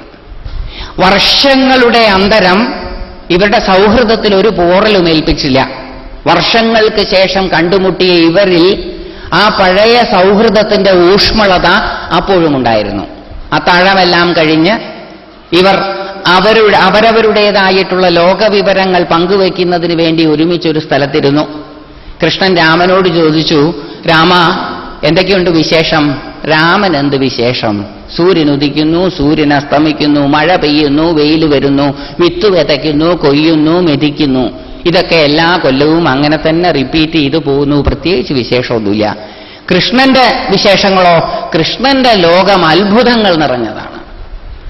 അനവധി വിശേഷങ്ങളുള്ള ലോകത്ത് നിന്നാണ് കൃഷ്ണൻ വരുന്നത്. അങ്ങനെ തന്റെ അത്ഭുതകരമായ ലോകത്തിന്റെ വിശേഷങ്ങൾ പറഞ്ഞു വരുന്നതിനിടയിൽ ലോകപ്രശസ്തനായ ആൽബർട്ട് ഐൻസ്റ്റൈന്റെ കണ്ടുപിടുത്തങ്ങളെ പറ്റി പരാമർശിക്കാതെ പോകാൻ പറ്റില്ല. ലോകത്തിന്റെ ശാസ്ത്രഗതിയെ മാറ്റിമറിച്ച വിശ്വവിഖ്യാതനായ ശാസ്ത്രജ്ഞനാണ് ആൽബർട്ട് ഐൻസ്റ്റൈൻ. ആൽബർട്ട് ഐൻസ്റ്റൈന്റെ കണ്ടുപിടുത്തങ്ങളെ പറ്റി പരാമർശിക്കാതെ ശാസ്ത്രകുതുകികൾക്ക് മുന്നോട്ട് പോകാൻ പറ്റില്ല. അപ്പോൾ അദ്ദേഹത്തിന്റെ ഏറ്റവും പ്രധാനപ്പെട്ട കണ്ടുപിടുത്തങ്ങൾ വിവരിക്കാൻ തുടങ്ങി. രാമ, നീ വിചാരിക്കുന്നത് പോലെയൊന്നുമല്ല ഈ ലോകം. ഈ ലോകം ത്രിമാനമല്ല, ചതുർമാനമാണ്. ചതുർമാനമായ ഈ ലോകത്തിൽ സ്ഥലവും സമയവും വെവ്വേറെയാണ് എന്നുള്ളത് നമ്മുടെ തോന്നലാണ്. സ്പേസും ടൈമും ഡിവൈഡഡ് അല്ല, ഒന്നാണ്. അതിനെ ആൽബർട്ട് ഐൻസ്റ്റൈൻ വിളിച്ചത് സ്പേസ് ടൈം കണ്ടിന്യൂവം എന്നാണ്. ഇത് കേട്ടപ്പം രാമൻ ഈ ലോകത്ത് ജീവിച്ച് അത്യാവശ്യം കുറച്ച് ഇംഗ്ലീഷൊക്കെ അറിയാം. അപ്പൊ രാമൻ പറഞ്ഞു, കൃഷ്ണ, എന്നാ ഈ Albert Einstein space time continuum എന്നുള്ളത് ലോകത്തിനോട് പറഞ്ഞത്? 1905. 1905 ആൽബർട്ട് ഐൻസ്റ്റൈൻ ആദ്യമായിട്ട് സ്പെഷ്യൽ തിയറി ഓഫ് റിലേറ്റിവിറ്റി ലോകസമക്ഷം വെക്കുന്നത്. അപ്പൊ രാമൻ പറഞ്ഞു, നിക്ക് കൃഷ്ണ, നിക്ക്. ഞാൻ എന്നും വൈകിട്ട് ചൊല്ലുന്ന ഒരു കീർത്തനമുണ്ട്. ആൽബർട്ട് ഐൻസ്റ്റൈൻ 1905 ലോകത്തോട് സ്പേസ് ടൈം കണ്ടിന്യൂവത്തെ പറ്റി പറയുന്നതിന് ചുരുങ്ങിയത് 200 കൊല്ലം മുമ്പെങ്കിലും നിലവിലുണ്ടായിരുന്നു എന്ന് എനിക്കുറപ്പുള്ള ഒരു ഗ്രന്ഥം. ആ ഗ്രന്ഥത്തിന്റെ പേര് ലളിതാ സഹസ്രനാമം എന്നുള്ള ഗ്രന്ഥമാണ്. അത് ചുരുങ്ങിയത് 200 കൊല്ലം മുമ്പെങ്കിലും നിലവിലുണ്ടായിരുന്നു എന്ന് പറയാൻ കാരണം എന്താന്ന് വെച്ചാൽ, അതിന്റെ ഏറ്റവും പ്രസിദ്ധമായിട്ടുള്ള വ്യാഖ്യാനം സൗഭാഗ്യ ഭാസ്കരം എഴുതിയ ഭാസ്കരരായർ ജീവിച്ചിരുന്നത് 18-ാം നൂറ്റാണ്ടിലാണ്. അപ്പോൾ 18-ാം നൂറ്റാണ്ടിൽ എഴുതിയ വ്യാഖ്യാനത്തോടുകൂടിയ ലളിതാ സഹസ്രനാമം ചുരുങ്ങിയത് 200 കൊല്ലം മുമ്പ് ആൽബർട്ട് ഐൻസ്റ്റൈന് ഈ നാട്ടിൽ നിലവിലുണ്ടായിരുന്നു. അതിൽ എന്റെ അമ്മയുടെ നാമങ്ങളെപ്പറ്റി പ്രതിപാദിക്കുന്ന ഗ്രന്ഥമാണ്. അതിലെ എന്റെ അമ്മയുടെ ഒരു നാമം സ്പേസ് ടൈം കണ്ടിന്യൂവം എന്ന് നീ പറഞ്ഞപ്പോൾ എനിക്ക് ഓർമ്മ വന്നു, കൃഷ്ണ, ദേശകാലാപരിച്ഛിന്ന. ഇംഗ്ലീഷിലേക്കൊന്ന് ട്രാൻസ്ലേറ്റ് ചെയ്തോളൂ. ദേശം സ്പേസ്, കാലം ടൈം, അപരിച്ഛിന്നത്വം കണ്ടിന്യൂവം. ദേശകാലാപരിച്ഛിന്ന സ്പേസ് ടൈം കണ്ടിന്യൂവം. സ്പേസ് ആധുനികന്മാര് പുതിയ പുതിയ കണ്ടുപിടുത്തങ്ങൾ കണ്ടുപിടിച്ച് ലോകത്തോട് പറയുമ്പോൾ എന്നെ പോലെയുള്ള പഴഞ്ചന്മാർ, ശാസ്ത്രവിവരമില്ലാത്തവർ അറിയാതെ അത്ഭുതപ്പെട്ടു പോവുകയാണ്. ഇത് എന്റെ അച്ഛനപ്പൂപ്പന്മാർക്കറിയാമായിരുന്നല്ലോ, എന്റെ ഈശ്വര, അവർ എത്ര കേമന്മാരായിരുന്നു എന്ന എന്നെ പോലുള്ള അല്പന്മാരുടെ തിരിച്ചറിവിൽ നിന്ന് ഞങ്ങളെ പോലുള്ളവർ അറിയാതെ പറഞ്ഞു പോകുന്നതാണ്. ആധുനികന്മാർ എന്ത് കണ്ടുപിടിച്ചാലും ഞങ്ങൾക്കറിയാമായിരുന്നു. അത് ആധുനികന്മാരുടെ കണ്ടുപിടുത്തങ്ങളെ ചെറുതാക്കി കാണിക്കാനോ അവരുടെ പ്രയത്നം നിസ്സാരമാണെന്ന് കരുതിപ്പിക്കുവാനോ വേണ്ടിയിട്ടല്ല, മറിച്ച് അവരുടെ എല്ലാ പ്രയത്നങ്ങളെയും അവരുടെ എല്ലാ കഴിവുകളെയും അംഗീകരിക്കുമ്പോഴും ആ കഴിവുകളോളം തന്നെയോ അല്ലെങ്കിൽ അതിൽ കൂടുതലോ എന്റെ പൂർവികന്മാർക്കറിയാമായിരുന്നു എന്ന തിരിച്ചറിവ് എന്റെ പാരമ്പര്യത്തെ കുറിച്ചുള്ളൊരു അഭിമാനം എന്നിലുണ്ടാക്കുന്നു.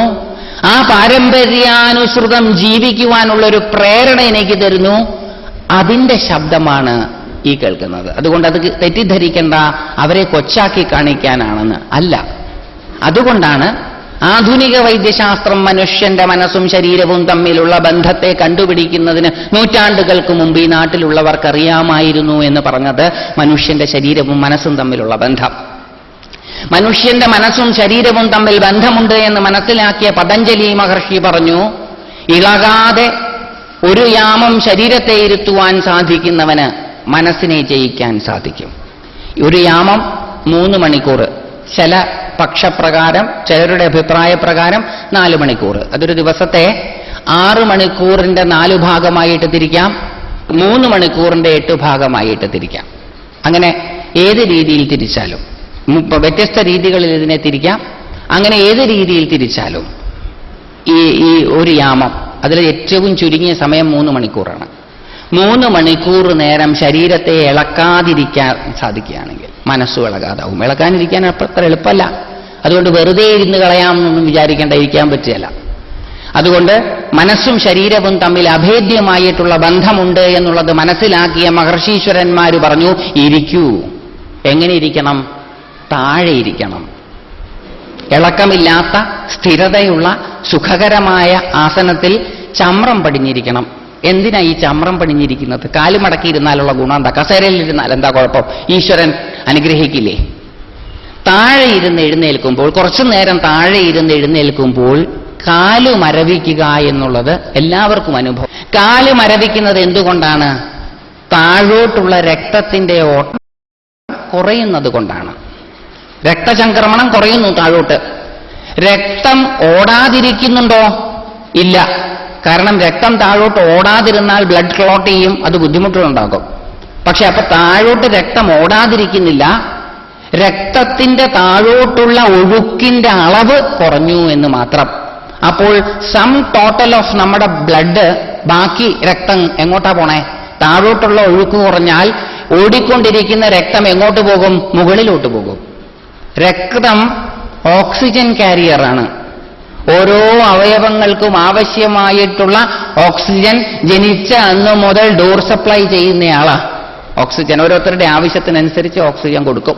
ഉള്ള ഓക്സിജന്റെ ഒരു വിഹിതം അവിടെ കൊടുക്കും, ഇവിടെ കൊടുക്കും, അങ്ങനെ കൊടുത്ത് എല്ലാ സ്ഥലത്തും കൊടുക്കും.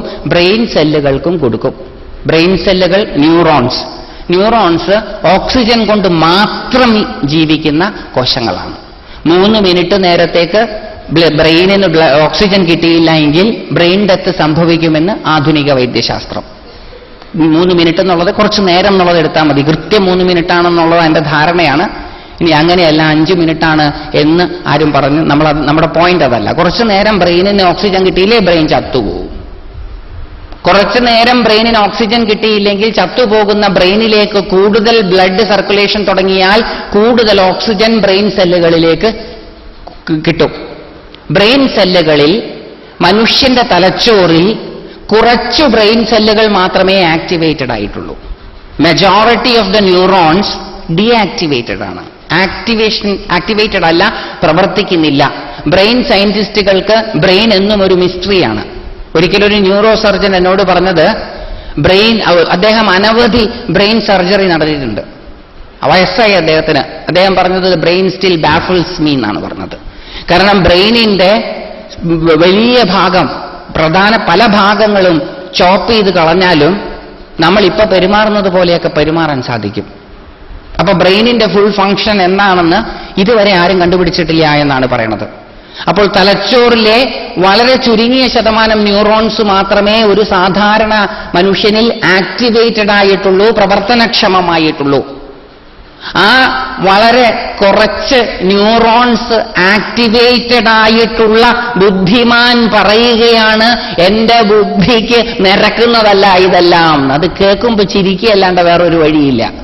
എന്റെ ബുദ്ധിയെ 4, 5, 8% ന്യൂറോൺസ് മാത്രം ആക്ടിവേറ്റഡ് ആയിട്ടുള്ള ബ്രെയിനിന്റെ ബുദ്ധിയെ, മുഴുവൻ ന്യൂറോൺസും ആക്ടിവേറ്റഡ് ആയിട്ടുള്ള മഹർഷീശ്വരന്മാരുടെ നിഗമനങ്ങളെ അല്പം ന്യൂറോൺസ് മാത്രം ആക്ടിവേറ്റഡ് ആയിട്ടുള്ള ഞാൻ പറയാണ് എന്റെ യുക്തിക്ക് ചേർന്നതല്ല എന്ന്. അത് തള്ളിക്കളയേണ്ടതാണ്. ഏതായാലും അങ്ങനെ കുറച്ച് ബ്രെയിൻ സെല്ലുകൾ മാത്രമേ നമ്മുടെ തലച്ചോറിൽ ഉണർന്നിരിക്കുന്നുള്ളൂ. കൂടുതൽ ഓക്സിജൻ തലച്ചോറിലേക്ക് ചെല്ലുമ്പോൾ കൂടുതൽ ബ്രെയിൻ സെൽസ് ആക്ടിവേറ്റഡ് ആകാനുള്ള സാധ്യതയുണ്ട്. കൂടുതൽ ബ്രെയിൻ സെൽസ് ആക്ടിവേറ്റഡ് ആകുമ്പോൾ കൂടുതൽ ബുദ്ധിയുള്ളവരായി തീരാൻ സാധ്യതയുണ്ട്. ബോധം വികസിക്കാൻ സാധ്യതയുണ്ട്. ബോധം വികസിക്കാൻ അപ്പൊ എന്ത് ചെയ്താൽ മതി? വെറുതെ ഇരുന്നാൽ മതി. ഒന്നും ചെയ്യണ്ട, വെറുതെ. അതാണ് തമിഴിൽ പറഞ്ഞത് ചുമ്മായിരി. ഒന്നും ചുമ്മാതിരിക്കാൻ, തലയിലോ ശരീരത്തിലോ മനസ്സിലോ ഒന്നുമില്ലാതിരിക്കുക. അങ്ങനെ ഇരുന്നാൽ ബ്രെയിൻ സെൽസ് ആക്ടിവേറ്റഡ് ആകും. ആക്ടിവേറ്റഡ് ആകുന്ന ബ്രെയിൻ സെല്ലുകൾ ബോധത്തെ വികസിപ്പിക്കും. ബോധത്തെ വികസിപ്പിക്കാൻ താഴെ ചമ്രം പടിഞ്ഞിരിക്കണം. അതുകൊണ്ട് പണ്ട് കാലത്ത് എല്ലാം ചെയ്തിരുന്നത് താഴെ ഇരുന്നു കൊണ്ടാണ്. ആഹാരം കഴിച്ചിരുന്നത് താഴെ ഇരുന്നു കൊണ്ടാണ്, പ്രാർത്ഥിച്ചത് താഴെ ഇരുന്നു കൊണ്ടാണ്, കണക്ക് എഴുതിയിരുന്നത് താഴെ ഇരുന്നു കൊണ്ടാണ്, പഠിച്ചത് താഴെ ഇരുന്നു കൊണ്ടാണ്, അതിഥികളെ സ്വീകരിച്ചിരുത്തിയത് താഴെ ഇരുന്നാണ്. അതൊക്കെ പ്രാകൃതാണെന്ന് പറഞ്ഞു നമ്മൾ. അതൊക്കെ അൺറിഫൈൻഡ് കൾച്ചറിന്റെ ഭാഗമാണെന്ന് പറഞ്ഞു നമ്മൾ. അങ്ങനെയൊന്നും അല്ല അത്ര റിഫൈൻഡ് ആയിട്ടുള്ള ആൾക്കാർ ചെയ്യേണ്ടത്. റിഫൈൻഡ് ആയിട്ടുള്ള ആൾക്കാർ ചെയ്യേണ്ടത് കസേര, സിംഹാസനം പോലെ. പണ്ട് രാജാക്കന്മാർ മാത്രം ഇരിക്കുന്ന സാധന. അപ്പൊ നമുക്കൊക്കെ ഉള്ളിലൊരു തോന്നലുണ്ടായി, ചെറിയ ചെറിയ രാജാക്കന്മാരാകാം വീട്ടിലെങ്കിലും എന്ന് വിചാരിച്ച് സിംഹാസനം പോലത്തെ കസേരകൾ വീട്ടിൽ കൊണ്ടുവന്നിട്ട് കൾച്ചേർഡായപ്പം എന്ത് സംഭവിച്ചു? ബോധമില്ലാത്തവരായി തീർന്നു. കൾച്ചേർഡായപ്പം, സിവിലൈസ്ഡ് ആയപ്പം ബോധമില്ലാത്തവരായി തീർന്നു. പണ്ടുള്ളവർ ഇങ്ങനെയൊന്നും ഉത്തരവൊന്നും എക്സ്പ്ലെയിൻ ചെയ്യല അവര്. അപ്പൊ അവര് പറഞ്ഞു താഴെ ഇരുന്നാൽ മതി എന്ന്. കാരണം ഫലത്തിനായിരുന്നു പ്രാധാന്യം, അറിവിനല്ല, ഇൻഫർമേഷൻ അല്ല. പക്ഷെ ഇന്നത്തെ കാലത്ത് ഫലത്തേക്കാൾ പ്രാധാന്യം ഇൻഫർമേഷൻ ആയതുകൊണ്ടാണ് നമുക്ക് ഈ എക്സ്പ്ലനേഷനൊക്കെ ആവശ്യമായി വരുന്നത്. അപ്പൊ താഴെ ഇരുന്നാൽ ബോധം വികസിക്കും. വികസിക്കുമോ? ഇരുന്നു നോക്കുക. ഇരുന്നു നോക്കിയിട്ട് വികസിച്ചിട്ടില്ലെങ്കിലേ പിന്നെ നമുക്ക് ഡിസ്കഷന് സ്കോപ്പുള്ളൂ. ബുദ്ധി കൊണ്ട് ആലോചിക്കുകയാണ്, ഇരുന്ന് നോക്കിയാൽ വികസിക്കുമോ എന്ന്. ഞാൻ എന്റെ ബുദ്ധി കൊണ്ട് ഇമാജിൻ ചെയ്യുകയാണ് ഇരുന്ന് നോക്കുന്നതൊക്കെ. അപ്പൊ എനിക്കൊരു സംശയം, അത് ശരിയാവാൻ വഴിയില്ല. ഇരുന്ന് നോക്കിയിട്ടല്ല കേട്ടോ, ഒക്കെ ഇമാജിനേഷനില്ല, ബുദ്ധിയിലാണ് കളി. ബുദ്ധിയിൽ ആലോചിക്കുകയാണ്, എന്നിട്ട് സിറ്റുവേഷനെ പറ്റിയിട്ട് ആന്റിസിപ്പേറ്റ് ചെയ്യുകയാണ്. ആന്റിസിപ്പേറ്ററി സിറ്റുവേഷനെ പറ്റിയിട്ടുള്ള അഭിപ്രായങ്ങളും ചർച്ചകളുമാണ് പലപ്പോഴും നടക്കുന്നത്. ആരും ചെയ്തു നോക്കാറില്ല. അതുകൊണ്ട് ഇങ്ങനെയൊക്കെ ഇരുന്നാൽ ബോധം വികസിക്കുമോ? ഇരുന്ന് നോക്കുക. ഇരുന്നല്ലാതെ വേറെ ഒരു നിവൃത്തിയില്ല ഇത് പരീക്ഷിക്കാൻ. വെറുതെ ഇരുന്നാൽ ബുദ്ധി വികസിക്കും. എങ്ങനെ ഇരിക്കണം? വെറുതെ ചമ്രം പടിഞ്ഞ് നടുവ് നിവർന്നിരിക്കണം. നടുവ് നിവർന്നിരുന്നാൽ എന്താ ഗുണം? നട്ടെല്ലുണ്ട് എന്ന് മനസ്സിലാവും. അതാണ് ആദ്യത്തെ ഗുണം. പലപ്പോഴും നട്ടെല്ലുണ്ട് എന്ന് മനസ്സിലാവുന്നത് എപ്പോഴാണെന്നറിയോ? വയസ്സാവുമ്പോൾ. ഊരയ്ക്ക് വേദന വരുമ്പോഴാണ് മനസ്സിലാവുന്നത് എനിക്ക് ഇങ്ങനെ ഒരു സാധനം ഈശ്വരൻ തന്നിരുന്നു. അതിനു മുമ്പ് അവിടെ ഇരിക്കുന്ന സാധനം റബ്ബർ കൊണ്ടാണെന്നാണ് നമ്മുടെ ധാരണ.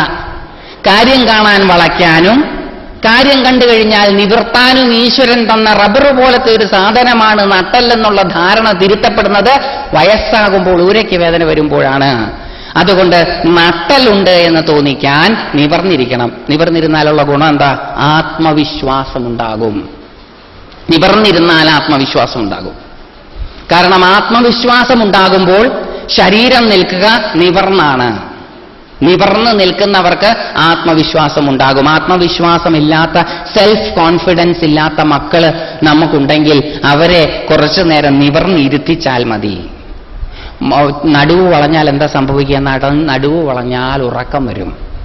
നടുവ് വളഞ്ഞാൽ ഉപബോധ മനസ്സിൽ നമ്മുടെ സുവർണ കാലഘട്ടത്തെക്കുറിച്ചിട്ടുള്ള ഓർമ്മ വരും. നമ്മുടെ സുവർണ കാലഘട്ടം അമ്മയുടെ ഗർഭപാത്രത്തിലായിരുന്നപ്പോഴായിരുന്നു. The golden age.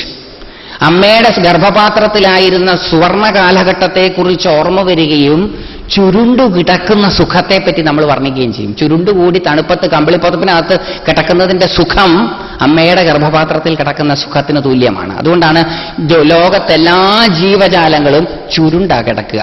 നിവർന്നു കിടക്കുന്ന ജീവജാലങ്ങൾ അപൂർവമാണ്. ഏത് ജന്തുവിനെ വേണമെങ്കിലും എടുത്തോളൂ, അത് ചുരുണ്ടാ കിടക്കുക. മനുഷ്യനും അതുപോലെ തന്നെയാണ്. ചുരുണ്ടാൽ, നടുവ് വളഞ്ഞാൽ ഉറക്കം വരും. അപ്പോൾ നടുവ് നിവർന്നിരുന്നാലോ ഉറങ്ങില്ല. ഉറങ്ങുകയില്ല എന്നുള്ളതിന് വേറൊരർത്ഥവും കൂടിയുണ്ട്. ഉറങ്ങാത്തവന് മാത്രമേ പ്രതികരിക്കാൻ സാധിക്കുകയുള്ളൂ. പ്രതികരിക്കണമെന്നുണ്ടെങ്കിൽ ഉണർന്നിരിക്കണം. ഉറങ്ങുന്നവൻ പ്രതികരണശേഷിയില്ലാത്തവനാണ്. പ്രതികരിക്കണമെന്നുണ്ടെങ്കിൽ ഉണർന്നിരിക്കണം. ഉണർന്നിരുന്നാൽ മാത്രം പോരാ, ആത്മവിശ്വാസമുള്ളവനും ആയിരിക്കണം. ആത്മവിശ്വാസത്തോടുകൂടി ഉണർന്നിരിക്കുന്നവന് മാത്രമേ പ്രതികരിക്കാൻ സാധിക്കുകയുള്ളൂ. ഭാരതീയ ആധ്യാത്മികത പ്രതികരിക്കുന്നവർക്കുള്ളതാണ്. നമ്മുടെ ഒരു ധാരണ നിഷ്ക്രിയത്വം സാത്വികതയാണെന്നാണ്. സ്പിരിച്വലായി കഴിഞ്ഞാൽ പിന്നെ ഒന്നും ചെയ്യാൻ പാടില്ല. കടുത്തൊരു വാക്ക് പറയാൻ പാടില്ല, കടുത്തൊരു നോട്ടം നോക്കാൻ പാടില്ല, കടുത്തതൊന്നും ചെയ്യാൻ പാടില്ല. ചിലർ സ്പിരിച്വലായി കഴിഞ്ഞാൽ ആക്ഷനൊക്കെ സ്ലോ മോഷനിലാവും. അങ്ങനെയുള്ളവരൊക്കെ നിങ്ങൾ കണ്ടിട്ടുണ്ടാവും, ഞാൻ കണ്ടിട്ടുണ്ട്. സ്പിരിച്വലായി കഴിഞ്ഞാൽ പിന്നെ പതുക്കെ നടക്കാൻ പാടുള്ളൂ. എന്ത് സാധനം എടുത്തു വയ്ക്കുമ്പോഴും ഒരു സ്ലോ മോഷനിൽ എടുത്തു വയ്ക്കുക. എന്ത് കഴിക്കുമ്പോഴും വളരെ പതുക്കെ കഴിക്കുക. എന്തു പറയുമ്പോഴും വളരെ പതുക്കെ പറയുള്ളൂ. കാരണം അവർ സ്പിരിച്വലാണ്. ഒന്നും അത് സാത്വികതയാണ്. നിഷ്ക്രിയത്വം സാത്വികതയല്ല. സാത്വികത പ്രതികരണശേഷിയാണ്. പ്രതികരിക്കാത്തവന് ഭാരതീയ ആധ്യാത്മികത അന്യമായിരിക്കും. ഉദാഹരണങ്ങള്: വസിഷ്ഠ മഹർഷിയുടെ നന്ദിനി പശുവിനെ കണ്ടു മോഹിച്ച വിശ്വാമിത്രൻ അത് വേണമെന്ന് ചോദിച്ചു. എന്തുകൊണ്ട് ബ്രഹ്മഋഷിയായ വസിഷ്ഠൻ, ഋഷികളിൽ ഏറ്റവും ശ്രേഷ്ഠം ബ്രഹ്മഋഷി പദം, ബ്രഹ്മഋഷിയായ വസിഷ്ഠൻ, എന്തുകൊണ്ട് സാത്വികനായ വസിഷ്ഠൻ, സ്പിരിച്വലായ വസിഷ്ഠൻ, കാരണം യോഗവാസിഷ്ഠമൊക്കെ പറഞ്ഞു കൊടുത്ത മഹാനാണ് വസിഷ്ഠൻ, എന്തുകൊണ്ട് ആ പശുവിനെ കൊടുത്തില്ല? കൊടുക്കായിരുന്നില്ലേ? സ്പിരിച്വലായിട്ടുള്ള ഒരാൾക്ക് പൊസഷനോടൊക്കെ ഇത്രയധികം ആഗ്രഹം പാടുണ്ടോ?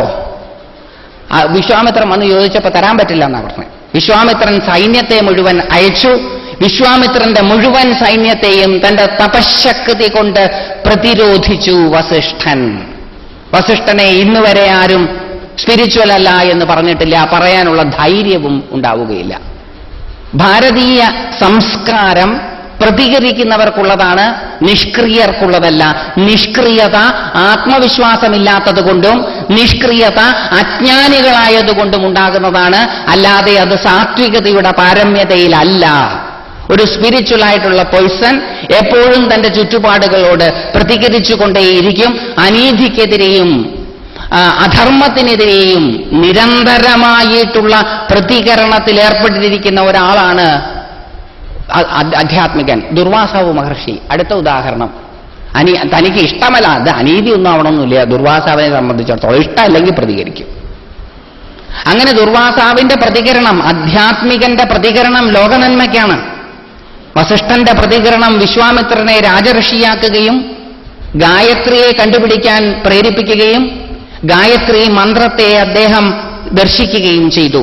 വിശ്വാമിത്രൻ പ്രതികരിച്ചില്ല, വസിഷ്ഠൻ പ്രതികരിച്ചില്ലായിരുന്നുവെങ്കിൽ വിശ്വാമിത്രൻ രാജ്യം ഉപേക്ഷിച്ച് ബ്രഹ്മർഷി പദത്തിന് കൊതിക്കുകയില്ലായിരുന്നു. വിശ്വാമിത്രൻ ബ്രഹ്മർഷി പദത്തിന് കൊതിച്ചില്ലായിരുന്നുവെങ്കിൽ ഗായത്രി മന്ത്രം കണ്ടുപിടിക്കുകയില്ലായിരുന്നു. ഗായത്രി മന്ത്രം പ്രതികരണത്തിന്റെ അനന്തരഫലമാണ്. പരീക്ഷിത്ത് രാജാവ് തപസ്വിയായ മുനി തന്നെ മാനിച്ചില്ല എന്നുള്ളതിൽ വിഷമിച്ച് ആ മുനിയുടെ കഴുത്തിൽ ചത്ത പാമ്പിനെ ഇട്ട് അലങ്കരിച്ചു. അത് കണ്ടു പ്രതികരിച്ച മുനികുമാരന്റെ ശാപമാണ് ഭാഗവതം നമുക്ക് തന്നത്. ഭാരതീയ സംസ്കാരം ധാർമ്മികമായി പ്രതികരിക്കുന്നവരുടെ സംഭാവനയാണ്. ആധ്യാത്മികത പ്രതികരണശേഷി ഇല്ലാതെയാക്കുന്നുവെങ്കിൽ അത് കൃഷ്ണൻ അർജുനനോട് പറഞ്ഞതുപോലെ അനാര്യം, ശ്രേഷ്ഠതയില്ല. അപ്പൊ നമ്മൾ സ്പിരിച്വൽ ആണോ എന്ന് എങ്ങനെ അറിയാം? നമ്മൾ പ്രതികരിക്കുന്നുണ്ടോ നോക്കിയാൽ മതി. സെൽഫ് കോൺഫിഡൻസോടുകൂടി നമുക്ക് ചുറ്റുപാട് നടക്കുന്ന അനീതികൾക്കും അധർമ്മങ്ങൾക്കുമെതിരെ ഒറ്റയ്ക്ക് പ്രതികരിക്കാൻ സാധിക്കുമോ എന്നുള്ളതാണ്. കൂട്ടായ്മയൊന്നുമില്ല. വസിഷ്ഠൻ നാട്ടിലുള്ളവരെയൊക്കെ വിളിച്ചുകൂട്ടി, മീറ്റിംഗ് ഒക്കെ വിളിച്ചുകൂട്ടി, വിശ്വാമിത്രൻ ഇങ്ങനെ എന്റെ പശുവിനെ കൊണ്ടുപോകാൻ പോവാണ്, എന്നെ ഒന്ന് രക്ഷിക്കണം, അതുകൊണ്ട് എനിക്കൊരു സംഘടനാ സപ്പോർട്ട് വേണമെന്നൊക്കെ പറഞ്ഞ് പെറ്റീഷനൊക്കെ കൊടുത്ത് വീട്ടിന്റെ ചുറ്റും ആൾക്കാരെ കാവല് നിർത്തിയൊന്നുമില്ല.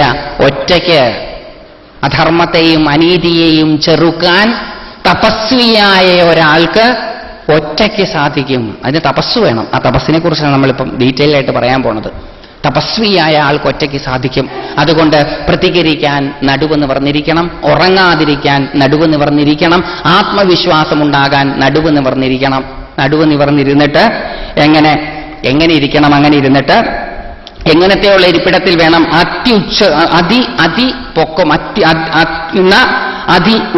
ഉച്ഛിതം ന അതിനീചം. ഇരിപ്പിടം അധികം പൊക്കമുള്ളതോ അധികം പൊക്കമില്ലാത്തതോ ആകരുത്. അങ്ങനെ അധികം പൊക്കമില്ലാത്ത, അധികം താഴ്ന്നതല്ലാത്ത ഒരു ഇരിപ്പിടത്തിൽ വേണം ഇരിക്കാൻ. അങ്ങനെ ഇരുന്ന് തത്ര ഏകാഗ്രം മനഃകൃത്വ, മനസ്സിനെ അങ്ങനെ ഇരുന്ന് നടുവ് നിവർത്തുന്നത് അത് കഴിഞ്ഞിട്ടുള്ള ശ്ലോകത്തിലാണ് പറയുന്നത്. ഞാൻ നേരത്തെ പറഞ്ഞു എന്നേ ഉള്ളൂ. അത് കഴിഞ്ഞിട്ടുള്ള ശ്ലോകത്തിൽ നടുവ് നിവർന്നിരിക്കണം എന്ന് പറയുന്ന ശ്ലോകം ഇതാണ്: സമം കായ ശിരോഗ്രീവം ധാരയൻ അചലം സ്ഥിര. ശരീരത്തെയും കഴുത്തിനെയും തോളുകളെയും സമമാക്കി വെച്ചിരിക്കണം എന്ന് പറഞ്ഞാൽ നടുവ് നിവർന്നിരിക്കണം. അങ്ങനെ ഇരിക്കുമ്പോൾ എങ്ങനെ ഇരിക്കണം? ഏകാഗ്ര മനസ്സായിട്ടിരിക്കണം. ഏകാഗ്ര മനസ്സാകുന്നത് എങ്ങനെയാണ്? ഏകാഗ്രം എന്ന വാക്കിന് കോൺസെൻട്രേഷൻ എന്ന് ട്രാൻസ്ലേറ്റ് ചെയ്താൽ തെറ്റായിരിക്കും. ഏകാഗ്രത is not equal to concentration. ഏകാഗ്രത is equal to one pointedness. അപ്പോൾ ഒരു പോയിന്റിലേക്ക് മനസ്സിനെ കൊണ്ടുവരാൻ എന്ത് ചെയ്യണം? ഇത് നമുക്ക് എല്ലാവർക്കും ബുദ്ധിമുട്ടുള്ളൊരു കാര്യമാണ്, ഈ കോൺസെൻട്രേഷനും ഏകാഗ്രതയും. നമുക്കൊന്നും അത് കിട്ടുന്നില്ല എന്നാണ് പറയണത്. നമുക്ക് നോക്കാം. നമ്മുടെ മനസ്സിനെ നിയന്ത്രിക്കുന്നത് നമ്മുടെ ഇന്ദ്രിയങ്ങളാണ്. 5 ഇന്ദ്രിയങ്ങളാണ് ലോകത്തെക്കുറിച്ച് അറിയുവാൻ നമുക്ക് ഈശ്വരൻ തന്നിട്ടുള്ളത്. കാണാനുള്ള കണ്ണ്, കേൾക്കാനുള്ള കാത്, മണക്കാനുള്ള മൂക്ക്, രുചിക്കാനുള്ള നാക്ക്, സ്പർശിച്ചറിയാനുള്ള ത്വക്ക്. ഇത് 5മല്ലാതെ ഈ ലോകത്തെ അറിയുവാൻ നമുക്ക് മറ്റൊരു ഉപകരണം ഇല്ല. ലോകത്തെക്കുറിച്ചുള്ള അറിവിനെ തരുന്ന ഈ ഉപകരണങ്ങളെ മഹർഷീശ്വരന്മാര് ജ്ഞാനേന്ദ്രിയം എന്ന് വിളിച്ചു. അറിവിനെ തരുന്ന ഇന്ദ്രിയങ്ങൾ. അറിവിനെ തരുന്ന ഈ ഇന്ദ്രിയങ്ങളുടെ അറിവാണ് ലോകം. ലോകം എന്ന വാക്കിന് വേൾഡ് എന്ന് ഇപ്പൊ പറയുന്ന അർത്ഥത്തിലല്ല അത് സത്യത്തില്. ലോകം എന്ന വാക്കിന് ആലോകയതേ ഇതി ലോക. ആലോകനം ചെയ്യപ്പെടുന്നത് കൊണ്ട് അതിനെ ലോകം എന്ന് പറയുന്നു. ആലോകനം ചെയ്യുക എന്ന് പറഞ്ഞാൽ ഇന്ദ്രിയങ്ങൾക്ക് അനുഭവവേദ്യമാവുക. ഇന്ദ്രിയങ്ങൾക്ക് അനുഭവവേദ്യമാക്കുന്നതൊക്കെ ലോകം. എന്റെ ലോകം എന്ന് പറയുന്നത് ഞാൻ കാണുന്നതും കേൾക്കുന്നതും മണക്കുന്നതും രുചിക്കുന്നതും സ്പർശിക്കുന്നതും മാത്രമാണ്. എന്റെ ഈ 5 ഇന്ദ്രിയങ്ങൾ, ലോകത്തെക്കുറിച്ച് എനിക്ക് അറിവ് തരുവാനുള്ള ഈ 5 ഇന്ദ്രിയങ്ങൾ, ഈ 5 ഇന്ദ്രിയങ്ങൾ പുറത്തേക്ക് മേഞ്ഞു നടന്ന് കൊണ്ടുവരുന്ന അറിവുകളെ എന്റെ ബുദ്ധിയാകുന്ന പ്രോസസ്സർ വാസനയാകുന്ന മസാലയും കൂടിയിട്ട് പ്രോസസ്സ് ചെയ്യുന്നതാണ് എന്റെ ലോകം. കാണുന്നതും കേൾക്കുന്നതും മണക്കുന്നതും രുചിക്കുന്നതും സ്പർശിക്കുന്നതും നമ്മളെല്ലാം ഒന്നിനെ തന്നെയാണെങ്കിലും വാസനയാകുന്ന മസാലയുടെ വ്യത്യാസം നമ്മുടെ ലോകങ്ങളെ വ്യത്യസ്തമാക്കുന്നു. എന്റെ ലോകമല്ല നിങ്ങളുടെ ലോകം, നിങ്ങളുടെ ലോകമല്ല വേറൊരാളുടെ ലോകം. അപ്പോൾ ഒരാൾക്ക് ഒരു ലോകം. അങ്ങനെ ഇന്ദ്രിയങ്ങള് കൊണ്ടുതരുന്ന അറിവ് മാത്രമാണ് ലോകത്തെക്കുറിച്ചിട്ടുള്ളത്. കാണാത്തതും കേൾക്കാത്തതും മണക്കാത്തതും രുചിക്കാത്തതും സ്പർശിക്കാത്തതുമായിട്ടുള്ള ഒന്നിനെക്കുറിച്ച് എനിക്ക് അറിയില്ല. നിങ്ങൾക്കറിയാമായിരിക്കാം, പക്ഷെ എനിക്കറിയില്ല. എനിക്കറിയണമെങ്കിൽ ഈ ഇന്ദ്രിയങ്ങൾ അതിനെ അറിയണം. ഇനി ലോകത്തെക്കുറിച്ച് അറിവ് തരുന്ന ഈ ഇന്ദ്രിയങ്ങൾ തമ്മിൽ പാരസ്പര്യം ഉണ്ടോ നോക്കാം. കണ്ണിനൊരു നല്ല ഭംഗിയുള്ള സാധനം കണ്ടു. കണ്ണത് കണ്ടപ്പം മുതൽ കണ്ണിന് ആഗ്രഹം ജനിച്ചു. കണ്ണ് എന്നോട് പറഞ്ഞു ആഗ്രഹിക്കേ. പാവം, എനിക്ക് എൻ്റെ ബോസ് പറയുന്ന പോലെ ചെയ്യാൻ പറ്റുള്ളൂ. കണ്ണ് നല്ലത് കണ്ടാൽ എനിക്ക് ആഗ്രഹിക്കണം. ഞാൻ ആഗ്രഹിച്ചു. ആഗ്രഹിച്ചത് എൻ്റേതാക്കാൻ പരിശ്രമിച്ചു. ആഗ്രഹിച്ച് എൻ്റേതാക്കാൻ ഞാൻ ഉത്തരവിടുമ്പോൾ എൻ്റേതാക്കാൻ വേണ്ടി പരിശ്രമിക്കുന്ന ഇന്ദ്രിയങ്ങൾ കർമ്മേന്ദ്രിയങ്ങൾ, പ്രവർത്തിക്കുന്ന ഇന്ദ്രിയങ്ങൾ. വാക്ക്, പാണി, പാദം, പായു, ഉപസ്ഥം. വാക്ക് ശബ്ദിക്കാൻ ഉപയോഗിക്കുന്ന ഉപകരണം, പാണി കൈകള്, പാദം കാലുകള്, പായു ജനനേന്ദ്രിയം, ഉപസ്ഥം വിസർജനേന്ദ്രിയം. ഇത് 5ഉം പ്രവർത്തിക്കുന്നതാണ്. അതുകൊണ്ട് ഇത് കർമ്മേന്ദ്രിയങ്ങൾ. എൻ്റെ കർമ്മേന്ദ്രിയങ്ങളോട് ഞാൻ ഉത്തരവിട്ടു, ആക്ട് ചെയ്യൂ, എനിക്ക് കൊണ്ടുതരൂ. എൻ്റെ ഇന്ദ്രിയങ്ങൾ പ്രവർത്തിച്ചു. അതിദൂരത്തുള്ള അതിമനോഹരമായ സ്ഥാനം എൻ്റേതാക്കി. എന്റേതാക്കാൻ വേണ്ടി, എന്റേതാക്കുക എന്ന് പറഞ്ഞാൽ വിദൂരത്തിൽ എവിടെയെങ്കിലും ഇരുന്നാൽ അത് എന്റേതാവില്ല. എന്റെ അധികാര പരിധിക്കകത്തേക്ക് അത് വരണം. എന്റെ അധികാര പരിധിക്കകത്തേക്ക് സുന്ദരമായ വസ്തു കൊണ്ടുവരുമ്പോൾ അതിൽ നിന്ന് അസഹ്യമായ ദുർഗന്ധം വമിക്കുന്നു. എന്റെ മൂക്ക് വിചാരിക്കുമോ, എന്റെ സന്തത സഹചാരിയും സഹോദരനുമായ കണ്ണ് ആഗ്രഹിച്ചതല്ലേ ഞാൻ സഹിക്കാം. മൂക്ക് വിചാരിക്കില്ല. മൂക്ക് പറയും വലിച്ചെറിയാൻ. എനിക്ക് വലിച്ചെറിഞ്ഞേ പറ്റൂ. അങ്ങനെ മൂക്കിന് നല്ല മണം തോന്നി. എന്നോട് പറഞ്ഞു ആഗ്രഹിക്കാൻ. ഞാൻ ആഗ്രഹിച്ചു, പ്രവർത്തിച്ചു. അത് നാക്കിക്കൊണ്ടുവച്ചു. നാക്കിനതിൻ്റെ രുചി ഇഷ്ടായില്ല. നാക്ക് എന്നോട് പറഞ്ഞു തുപ്പാൻ. ഞാൻ തുപ്പി. മൂക്കിനിഷ്ടായത് നാക്കിനിഷ്ടല്ല. നാക്കിന് കണ്ടപ്പോഴും മണത്തപ്പോഴും വെള്ളമൂറി എന്നോട് പറഞ്ഞു ആഗ്രഹിക്കാൻ. ഞാൻ ആഗ്രഹിച്ചു, പ്രവർത്തിച്ചു. നാക്കിക്കൊണ്ടുവച്ചപ്പം എന്റെ തൊലി പറഞ്ഞു പൊള്ളുന്നു എന്ന്. തുപ്പി. കണ്ണിന് ഇഷ്ടമുള്ളത് മൂക്കിനിഷ്ടമല്ല, മൂക്കിനിഷ്ടമുള്ളത് നാക്കിനിഷ്ടമല്ല, നാക്കിനിഷ്ടമുള്ളത് ത്വക്കിനിഷ്ടമല്ല, ത്വക്കിനിഷ്ടമുള്ളത് കാതിനിഷ്ടമല്ല. 5 ഉപകരണങ്ങളേ ഉള്ളൂ ഈ ലോകത്തെ അറിയാൻ. ഈ 5 ഉപകരണങ്ങളും തമ്മിൽ ഉണ്ടായ അന്ന് മുതൽ വഴക്കാണ്. പാരസ്പര്യമില്ലാത്ത 5 ഉപകരണങ്ങൾ കൊണ്ടുതരുന്ന അറിവുകൾക്ക് വിധേയമായി പ്രവർത്തിക്കുന്ന എന്റെ മനസ്സ് എപ്പോഴും ബഹു അഗ്രങ്ങളിലായിരിക്കും, പല ചിന്തകളിലായിരിക്കും, പല തരത്തിലായിരിക്കും. എനിക്ക് സമാധാനം ഉണ്ടാവില്ല. കാരണം ഒന്നിനിഷ്ടമുള്ളത് മറ്റേതിനിഷ്ടമല്ല. അതുകൊണ്ട് വേറെ ഒരു കുഴപ്പം വരും. 5 ഡിപ്പാർട്ട്മെന്റുകളാണുള്ളത് എന്റെ ലോകത്തെ അറിയാൻ. ഈ 5 ഡിപ്പാർട്ട്മെന്റുകൾ പ്രോസസ്സ് ചെയ്തിട്ടുള്ളതാണ് എന്റെ ലോകം. ഈ 5 ഡിപ്പാർട്ട്മെന്റ് ഹെഡുകളും തമ്മിൽ ശത്രുതയാണ്. 5 ഡിപ്പാർട്ട്മെന്റുകളുള്ള ഓഫീസിലെ ഹെഡുകൾ തമ്മിൽ ശത്രുതയിലായാൽ അവിടുത്തെ MD ആരായിരിക്കും? പ്യൂണ്, ഞാൻ. അതുകൊണ്ട് എന്റെ വിചാരം എന്താണെന്ന് വെച്ചാൽ ഞാൻ സുപ്രീമാണെന്നാണ്. ഞാനാണ് കാര്യങ്ങളൊക്കെ നിശ്ചയിക്കുന്നത്. അങ്ങനെ അമ്പട ഞാൻ എന്ന് കുഞ്ഞുണ്ണി മാഷ് പറഞ്ഞതുപോലെ ഞാൻ അങ്ങനെ നെകളിക്കാം. പക്ഷെ എനിക്ക് പേടിയുണ്ട് കേട്ടോ.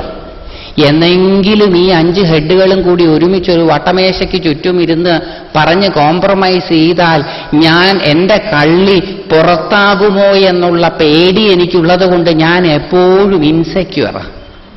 എൻ്റെ ഉള്ളിൽ എപ്പോഴും ഒരു ചെറിയ ഭയമുണ്ട്. നമ്മുടെ ഓരോരുത്തരുടെ ഉള്ളിലുമുണ്ട് അങ്ങനത്തെ ഒരു ഇൻസെക്യൂരിറ്റിയും, നാച്ചുറലായിട്ടുള്ളൊരു ഇൻസെക്യൂരിറ്റിയും ഒരു പേടിയും. എന്തിനാ അങ്ങനെ പേടിക്കണത്? ഒരു കാര്യമില്ലല്ലോ പേടിക്കാൻ. കാര്യമൊന്നുമില്ല, എന്നാലൊരു പേടി. കാരണം ഈ പ്യൂണിനൊരു പേടിയാണ് കണ്ടുപിടിക്കപ്പെടുമോ എന്ന്. പ്യൂണ് പലരോടും പറഞ്ഞിരിക്കുന്നത് പ്യൂണാണ് ഈ മുഴുവൻ ഡിപ്പാർട്ട്മെന്റുകളുടെയും ഓണർന്ന. അങ്ങനെ ആരെങ്കിലും വേരിഫൈ ചെയ്താൽ മനസ്സിലാകുമെന്നും പ്യൂണിനറിയാം. അപ്പൊ ഒറ്റയ്ക്കൊക്കെ ഇരിക്കുമ്പം, വെറുതെ ഒന്നും ചെയ്യാതിരിക്കുമ്പോൾ ഒരു പേടി, ഒരു അസുരക്ഷിതത്വം. ആ അസുരക്ഷിതത്വം ഏകാഗ്രമാക്കാൻ എന്നെ സഹായിക്കില്ല. അത് മാത്രമല്ല, എൻ്റെ അസുരക്ഷിതത്വത്തിനും എൻ്റെ പേടിക്കും കാരണം ഞാൻ കുറച്ച് എഡ്യൂക്കേറ്റഡ് ആയിപ്പോയി. എഡ്യൂക്കേറ്റഡ് ആയി പോയപ്പോൾ എന്താ പ്രശ്നം? ഞാൻ സ്കൂളിലൊക്കെ പഠിക്കാൻ തുടങ്ങിയപ്പോൾ ഫിസിക്സ് പഠിക്കേണ്ടി വന്നു എനിക്ക്. ഫിസിക്സ് പഠിച്ചപ്പോഴാണ് എനിക്ക് മനസ്സിലാകുന്നത്, ഞാൻ കാണുന്നത് മാത്രമല്ല അത്ര ഈ ലോകത്തുള്ളത്. ഇലക്ട്രോമാഗ്നറ്റിക് സ്പെക്ട്രം എന്ന് പറയുന്ന വൈഡ് റേഞ്ച് ഓഫ് കളേഴ്സ് ഉണ്ട്. അതിൽ എൻ്റെ കണ്ണിന് ഈർക്കിലി പരുവത്തിലുള്ള വിബ്ജിയോർ എന്നുള്ള സ്ഥലത്തേത് മാത്രമേ കാണാൻ പറ്റുള്ളൂ അത്രേ. ആ അൾട്രാ വയലറ്റും ഇൻഫ്രാ റെഡിലും ഉള്ളതൊന്നും എന്റെ കണ്ണിന് കാണാൻ പറ്റില്ല. എന്റെ കണ്ണിന് ആ വലിയൊരു ഗാമറ്റില് ഒരു ചെറിയ സ്ട്രിപ്പ് മാത്രമേ കാണാൻ പറ്റുള്ളൂ അത്രേ. എനിക്ക് കാണാൻ പറ്റാത്തത് ഈ ലോകത്തുണ്ട്. എനിക്ക് കാണാൻ പറ്റാത്തത് ഈ ലോകത്തുണ്ട് എന്നുള്ളത് എനിക്കിഷ്ടമല്ല. അതെന്നെ അസ്വസ്ഥാക്കും. അപ്പോഴാണ് ഫിസിക്സ് വേറൊരു കാര്യവും കൂടി പറഞ്ഞു തന്നത്, 20 മുതൽ 20,000 ഹേർട്സ് വരെയുള്ള ശബ്ദേ എന്റെ കാതിന് കേൾക്കുള്ളൂ അത്രേ. അതിന് മുകളിലും അതിന് താഴെയുമുള്ള ശബ്ദം എനിക്ക് കേൾക്കില്ല. അതേപോലെ തന്നെ ചില മണങ്ങൾ മാത്രമേ എനിക്ക് മണക്കാൻ പറ്റുള്ളൂ, ചില രുചികൾ മാത്രമേ എനിക്ക് രുചിക്കാൻ പറ്റുള്ളൂ, ഒരു പ്രത്യേക താപപരിധിക്കകത്തുള്ളത് മാത്രമേ തൊട്ടറിയാനും പറ്റുകയുള്ളൂ. ആ താപപരിധിക്ക് മുകളിൽ പോയാൽ എന്റെ കൈ പൊള്ളും. ആ താപപരിധിക്ക് താഴെ പോയാൽ എന്റെ കൈ മരവിക്കും. അപ്പോൾ ഈ അപരിമിത സാധ്യതകളുള്ള ലോകത്തിൽ കുറച്ചു മാത്രം അറിയാൻ വിധിക്കപ്പെട്ടവനാണത്രേ ഞാൻ. ആ അറിവ് എന്നെ അസ്വസ്ഥപ്പെടുത്തി. എന്നാലും ഞാൻ ഒന്ന് നിരീക്ഷിക്കാൻ നോക്കി, എന്നെ പോലെ തന്നെയാണോ എല്ലാവർക്കും? എന്നാ പിന്നെ സമാധാന. എന്നെ പോലെ തന്നെയാണ് എല്ലാവർക്കും എങ്കിൽ സമാധാന. അപ്പൊ ഞാൻ അങ്ങനെ കാട്ടിലെ പട്ടിയെ നാട്ടിൽ കൊണ്ടുവന്നിട്ട് മെരുക്കി അതിനൊരു കോളറും ഒക്കെ ഇട്ട് ഒരു ചെങ്ങലയൊക്കെ പിടിച്ച് വൈകുന്നേരമാകുമ്പം ഒരു അരക്കുപ്പായൊക്കെ ധരിച്ച് ഞാനിങ്ങനെ അതിനെ ഇങ്ങനെ കൊണ്ടുപോകും. എല്ലാവരും ഒന്ന് കണ്ടോ, ഞാൻ ഇതിനെ ടൈം ചെയ്ത് കൊണ്ടുപോകാന്നൊക്കെ പറഞ്ഞിങ്ങനെ കൊണ്ടുപോകുന്ന സമയത്ത് സഹജമായ ജിജ്ഞാസ കാരണം എന്റെ ചുറ്റുപാടുകളെ നിരീക്ഷിക്കുന്ന ഞാൻ ഒരു കാര്യം മനസ്സിലാക്കി, എന്നെ കാണുമ്പോൾ വാലാട്ടുന്ന എന്റെ പട്ടിക്ക് എനിക്ക് കാണുന്നതിലും കൂടുതൽ കാണാം. എന്നെ കാണുമ്പോൾ വാലാട്ടുന്ന എന്റെ പട്ടിക്ക് എനിക്ക് മണക്കുന്നതിലും കൂടുതൽ മണക്കാം. തിരിച്ച് വീട്ടിൽ വന്നപ്പോൾ എന്റെ മടിയിലിരുന്ന് കുറുങ്ങുന്ന പൂച്ചയ്ക്കും എനിക്ക് കാണുന്നതിലും കേൾക്കുന്നതിലും മണക്കുന്നതിലും രുചിക്കുന്നതിലും കൂടുതൽ കാണാം. എന്റെ പശുക്കൾക്കും കാണാം. സുനാമി, ഭൂകമ്പം തുടങ്ങിയവ വന്നുപോയപ്പോഴാണ് എനിക്ക് മനസ്സിലായത്, ഞാൻ കെട്ടിയിട്ട എന്റെ മൃഗങ്ങളും ഞാനും ഒഴിച്ച് ബാക്കി എല്ലാം രക്ഷപ്പെട്ടത്രേ. ആധുനിക ടെക്നോളജിയുടെ സൗകര്യമൊന്നും ഇല്ലാതെ തന്നെ വരാൻ പോകുന്ന ഭൂകമ്പങ്ങളെക്കുറിച്ചും വരാൻ പോകുന്ന സുനാമികളെക്കുറിച്ചും അവർക്കറിയാമായിരുന്നു അത്രേ. എന്നേക്കാൾ ഇൻഫീരിയറായിട്ട് ഞാൻ കാണുന്ന അനിമൽസിന് എന്നേക്കാൾ അറിയാൻ സാധിക്കുന്നു എന്നുള്ളത് ഹാർട്ട് ബ്രേക്കിംഗ് വാർത്തയാണ് എന്നെ സംബന്ധിച്ചിടത്തോളം. അതോടുകൂടി ഞാൻ ആകെ അസ്വസ്ഥനായി. ആ അസ്വസ്ഥത, അസുരക്ഷിതത്വം, ഭയം എന്നെ ബഹുഅഗ്രം ഉള്ളവനാക്കി. അപ്പൊ ഞാൻ എങ്ങനെയാ ഏകാഗ്രമാക്കുക? എന്റെ ഇന്ദ്രിയങ്ങളെയൊക്കെ നിയന്ത്രിക്കണം.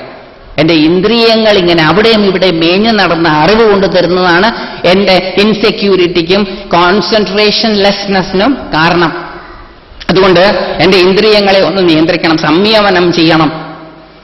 അപ്പൊ ഞാൻ എന്ത് ചെയ്യണം? എന്റെ കണ്ണ്, മൂക്ക്, നാക്ക്, ത്വക്ക്, ചെവി ഇതിനെ ഒന്ന് കൺട്രോൾ ചെയ്യണം. കണ്ണിനെ ആണ് ആദ്യം കൺട്രോൾ ചെയ്യേണ്ടത്. എന്താ കാര്യം? നയനം സർവേന്ദ്രിയാത് പ്രധാനം. എല്ലാ ഇന്ദ്രിയങ്ങളിലും വെച്ച് ഏറ്റവും പ്രധാനപ്പെട്ടത് കണ്ണാണ്. കാരണം കണ്ണെങ്ങോട്ടെങ്കിലും പോയാൽ ബാക്കിയുള്ളവരൊക്കെ കൂടെ പോകും. അപ്പൊ കണ്ണിനെയാണ് ആദ്യം ഒന്ന് നിയന്ത്രിക്കേണ്ടത്. അതുകൊണ്ട് ഞാൻ ചമ്രം പടിഞ്ഞ് സ്ഥിരവും സുഖവുമായിട്ടുള്ളൊരു ആസനത്തിലിരുന്ന് എന്റെ കണ്ണിനെ നിയന്ത്രിക്കാൻ ഒന്നുകിൽ അതിനെ പുറത്തൊരു ചിത്രത്തിൽ നിർത്തുന്നു. ഒരു പടം, എന്റെ ഇഷ്ടദേവതയുടെ ഒരു പടത്തിൽ ഞാൻ ആ കണ്ണിനെ നിർത്തുന്നു. അല്ലെങ്കിൽ കത്തിച്ചു വെച്ച ഒരു വിളക്കിൽ എൻ്റെ കണ്ണിനെ നിർത്തുന്നു, അല്ലെങ്കിൽ വായിക്കാനെടുത്ത പുസ്തകത്തിൽ എൻ്റെ കണ്ണിനെ ഞാൻ നിർത്തുന്നു, അല്ലെങ്കിൽ ഞാൻ കണ്ണ് അടയ്ക്കുന്നു. ഇതിലേത് വേണമെങ്കിലും എനിക്ക് ചെയ്യാം. ഇതിലേത് ചെയ്താലും ഞാൻ എൻ്റെ കണ്ണിനെ നിയന്ത്രിച്ചു. അങ്ങനെ കണ്ണിനെയൊക്കെ നിയന്ത്രിച്ച് നടുവൊക്കെ നിവർന്ന് ഞാൻ രാമനാമം ജപിക്കാനിരിക്കുകയാണ്, അല്ലെങ്കിൽ ലളിതാ സഹസ്രനാമം ജപിക്കാനിരിക്കുകയാണ്. അതാണ് കുറച്ചുകൂടെ എളുപ്പം മനസ്സിലാവുക. അങ്ങനെ ഇരുന്ന് ശ്രീമാതാ ശ്രീ മഹാരാജ്ഞി ശ്രീമത് സിംഹാസനേശ്വരി എന്നിങ്ങനെ ചൊല്ലിക്കഴിഞ്ഞപ്പം അമ്മ അടുക്കളയിൽ സാമ്പാറിന് കടുവറക്കണം. അമ്മ അടുക്കളയിൽ സാമ്പാറിന് കടുവറക്കുന്ന മണം കാറ്റിലൂടെ എൻ്റെ മൂക്കിലേക്ക് കയറി ഓർമ്മകളെ ഉണർത്തി എന്റെ ഓർമ്മകളിലൂടെ ചേക്കേറി ഞാൻ തിരിച്ചു വന്നപ്പോഴേക്കും ശ്രീ ശിവ ശിവശക്തിഐക്യരൂപിണി ലളിതാംബിക ഏവം ശ്രീ ലളിതാദേവിയാ നാം സാഹസ്രകം ജഗു. ലളിതാസഹസ്രനാമം എന്താ കാര്യം? മൂക്ക് പറ്റിച്ചതാ. മൂക്ക് എങ്ങനെയാ പറ്റിച്ചത്? മൂക്കിലൂടെ കാറ്റ് പോകുന്നത് കൊണ്ടാണ് മൂക്ക് പറ്റിച്ചത്. മൂക്കിലൂടെ കാറ്റ് പോകാതിരിക്കാൻ മൂക്കടച്ചാൽ എന്ത് സംഭവിക്കും? കാറ്റ് പോകും. അപ്പൊ എന്താ ചെയ്യാന്ന് വെച്ചാൽ നല്ല മണമുള്ള ഒരു ചന്ദനത്തിരി കത്തിച്ചു വെച്ചാൽ മതി. നമ്മുടെ മൂക്കിന് ഇഷ്ടമുള്ള മണമുള്ള ഒരു ചന്ദനത്തിരി കത്തിച്ചു വെച്ചാൽ ആന അതിന്റെ തുമ്പിക്കൈ ചെങ്ങലയുമായിട്ട് കളിച്ചുകൊണ്ടിരിക്കുന്നത് പോലെ മൂക്ക് ആ മണവുമായിട്ട് അവിടെ ചുറ്റിപ്പറ്റിയിരിക്കും. 15 സെക്കൻഡ് മൂക്ക് ഒരു മണവുമായിട്ട് ഇടപഴകിയാൽ ആ മണത്തിനെ അതിജീവിക്കും. അതുകൊണ്ട് മൂക്കിനെയും നിയന്ത്രിച്ചു. കണ്ണും മൂക്ക് നിയന്ത്രിക്കപ്പെട്ട് കഴിഞ്ഞാൽ പിന്നെ നാക്കൊരു പാവാണേ, ഒന്നും കാണുന്നുമില്ല, ഒന്നും മണക്കുന്നുമില്ല. അപ്പൊ പിന്നെ നാക്ക് എളുപ്പമാണ്, നാക്കിനെ വായിലിട്ട് പൂട്ടി. പിന്നെയുള്ളത് ത്വക്കാണ്. ത്വക്ക് അധികം ചൂടായാൽ പൊള്ളും, വല്ലാണ്ട് തണുപ്പായാൽ ബുദ്ധിമുട്ടാവും. അപ്പൊ സമശീതോഷ്ണമുള്ള ഒരു സ്ഥലം. പണ്ട് മഹർഷിമാർ ഗുഹകളിലും മലമുകളിലും ഉദ്യാനങ്ങളിലും നദീതീരങ്ങളിലും ഒക്കെ തപസ്സിനിരിക്കാനുള്ള കാരണം അതാണ്. സമശീതോഷണം. താരതമ്യേന നിശബ്ദമായ ഒരു സ്ഥലം കാതിനെ നിയന്ത്രിക്കാൻ. കാരണം അബ്സല്യൂട്ട് സൈലൻസ് യോഗികൾക്ക് മാത്രം അനുഭവവേദ്യമായിട്ടുള്ളൊരു സംഗതിയാണ്.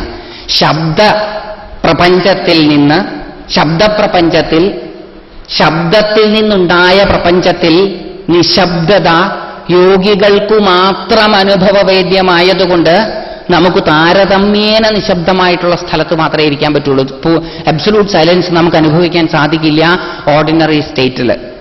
അതുകൊണ്ട് താരതമ്യേന റിലേറ്റീവ്ലി ക്വയറ്റർ ആയിട്ടുള്ള ഒരു പ്ലേസിൽ, താരതമ്യേന സമശീതോഷ്ണമുള്ള ഒരു സ്ഥലത്ത് കണ്ണിനെയും മൂക്കിനെയും നാക്കിനെയും നിയന്ത്രിച്ച് നടുവ് നിവർത്തിയിരുന്നാണ് നമ്മുടെ സാധനകൾ ഏതും ചെയ്യുന്നത്. നാമം ജപിക്കാം, ധ്യാനിക്കാം, പ്രാണായാമം ചെയ്യാം, പാരായണങ്ങൾ നടത്താം, എന്തു വേണമെങ്കിലും ചെയ്യാം. ഇതാണ് ബേസിക് റൂള്.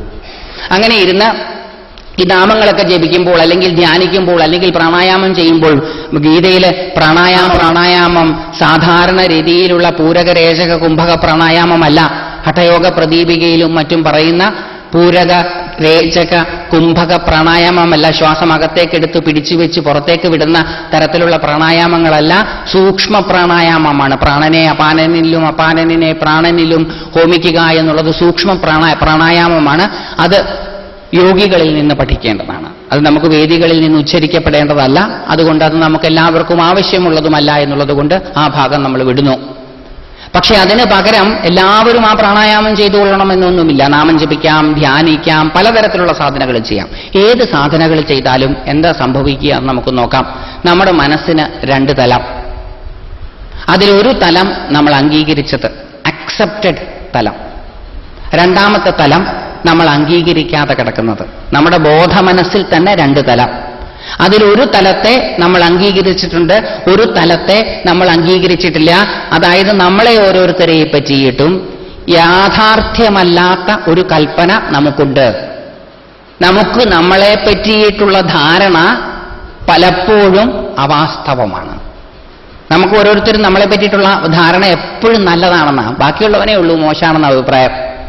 കുറച്ചും കൂടി റിയലിസ്റ്റിക് മറ്റവരുടെ അഭിപ്രായമായിരിക്കും. നമുക്ക് നമ്മളെ പറ്റിയിട്ടുള്ളത് റിയലിസ്റ്റിക് ആവണം എന്നില്ല. കാരണം നമ്മുടെ ബോധമനസ്സിലുള്ള ചിലതിനെ അക്സെപ്റ്റ് ചെയ്യുകയും ചിലതിനെ നമ്മൾ അക്സെപ്റ്റ് ചെയ്യാതെയിരിക്കും. അതിനെ സൈക്കോളജിയിൽ ഈഗോയും ഷാഡോയും എന്നാണ് വിളിക്കുക. Ego and shadow. ഷാഡോ അംഗീകരിക്കാതെ കിടക്കുന്നത്, ഈഗോ അംഗീകരിക്കപ്പെട്ട് കിടക്കുന്നത്. ആദ്യം നമ്മൾ സാധനയൊക്കെ തുടങ്ങിയാൽ ആദ്യം സംഭവിക്കുന്നത് ഈ ഈഗോയും ഷാഡോയും തമ്മിലുള്ള ഡിവിഷൻ ഇല്ലാതാവുകയും നമ്മുടെ ബോധമനസ്സിനെ പൂർണ്ണമായും നമുക്ക് മനസ്സിലാവുകയും ഉൾക്കൊള്ളുകയും ചെയ്യും. അടുത്തത് ബോധമനസ്സും ഉപബോധ മനസ്സും തമ്മിലുള്ള ഡിവിഷനാണ്. കോൺഷ്യസ് സബ് കോൺഷ്യസ് മൈൻഡ് തമ്മിലുള്ള ഡിവിഷൻ.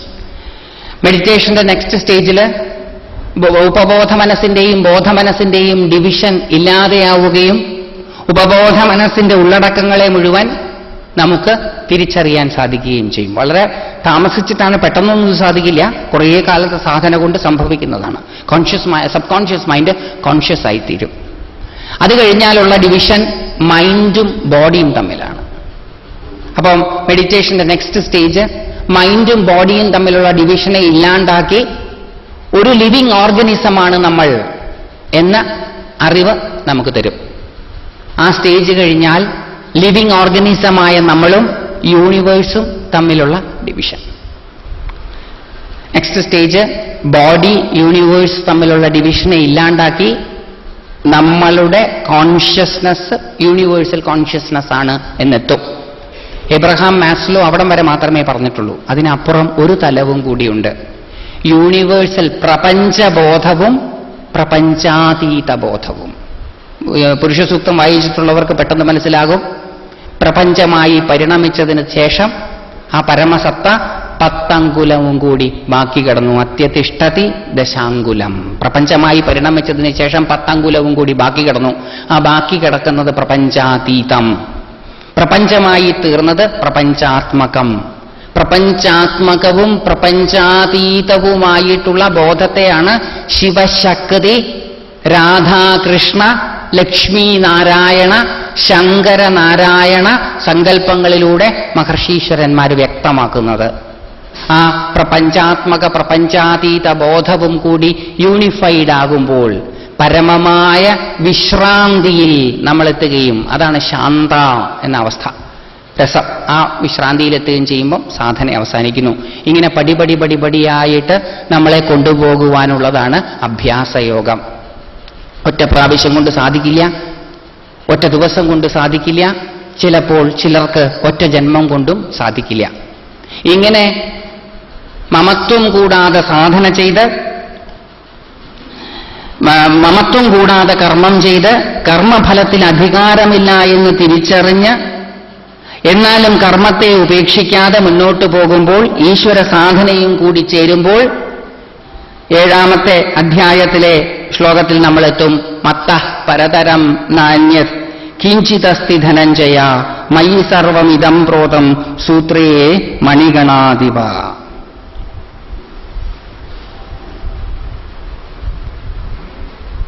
ഏഴാമത്തെ ശ്ലോകം 7ാമത്തെ അധ്യായത്തിലെ മത്തഃ പരതരം ന അന്യത് കിഞ്ചിതസ്തി ധനഞ്ജയ. അത് നമ്മൾ എത്തിച്ചേരുന്നതാണ്.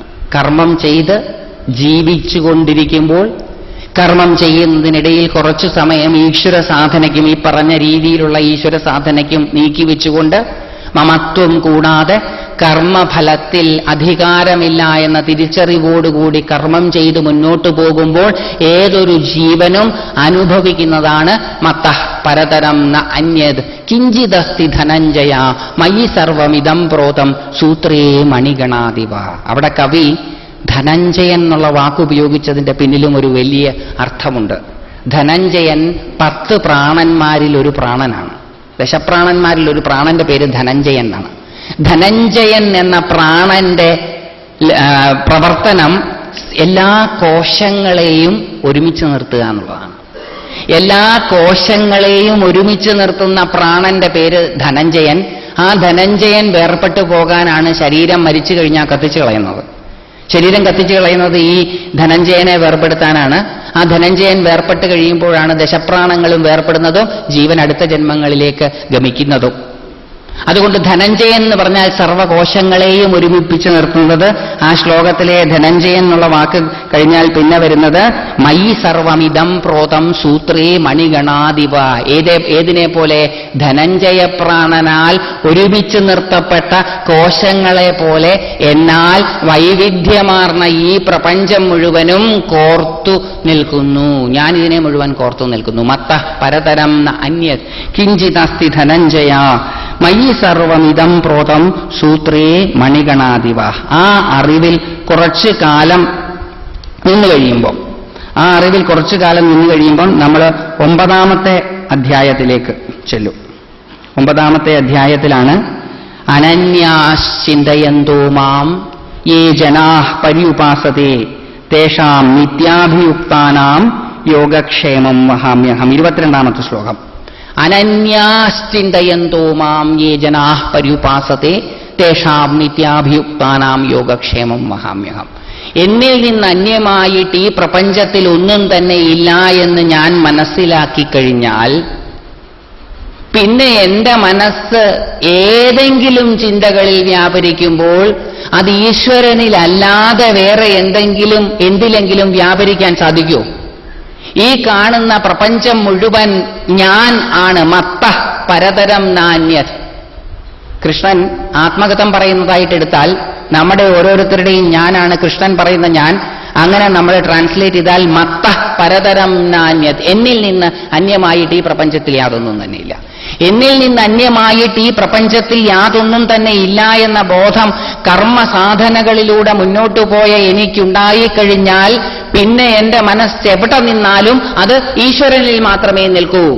എഴുത്തച്ഛൻ ഹരിനാമകീർത്തനത്തിൽ പാടിയതുപോലെ യാതൊന്നു കാൺമതതു നാരായണ പ്രതിമ, യാതൊന്നു കേൾപ്പതതു നാരായണ സ്തുതി, യാതൊന്നു ചെയ്വതതു നാരായണാർച്ചന, യാതൊന്നതൊക്കെയും ഹരി നാരായണായ നമ. ഈ പ്രപഞ്ചത്തിൽ എന്തൊക്കെയുണ്ടോ അതെല്ലാം ഈശ്വരനാണെന്ന് എനിക്ക് മനസ്സിലായി കഴിഞ്ഞാൽ അനന്യാശ്ചിന്തയന്തോ മാം, എന്നെ അല്ലാതെ വേറൊന്നിനെ പറ്റിയും ചിന്തിക്കാൻ പറ്റില്ല. വേറൊരർത്ഥം, എന്നെ അല്ലാതെ വേറെ ഒന്നിനെ പറ്റിയും ചിന്തിക്കാതെ.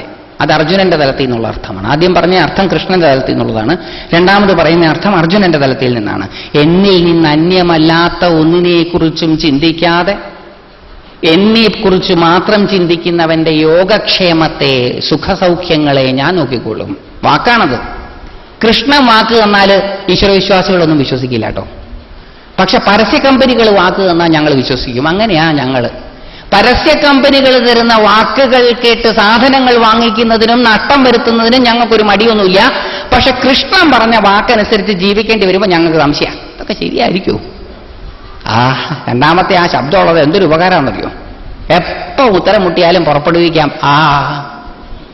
അതുകൊണ്ട് കൃഷ്ണൻ പറഞ്ഞിട്ടുണ്ട് യോഗക്ഷേമം മഹാമ്യഹം. വെറുതെ പറഞ്ഞതായിരിക്കും മൂപ്പര്, വെറുതെ പറഞ്ഞതായിരിക്കും. അർജുനനെ സമാധാനിപ്പിക്കാൻ പറഞ്ഞതായിരിക്കും നമ്മുടെ ധാരണ. അല്ല.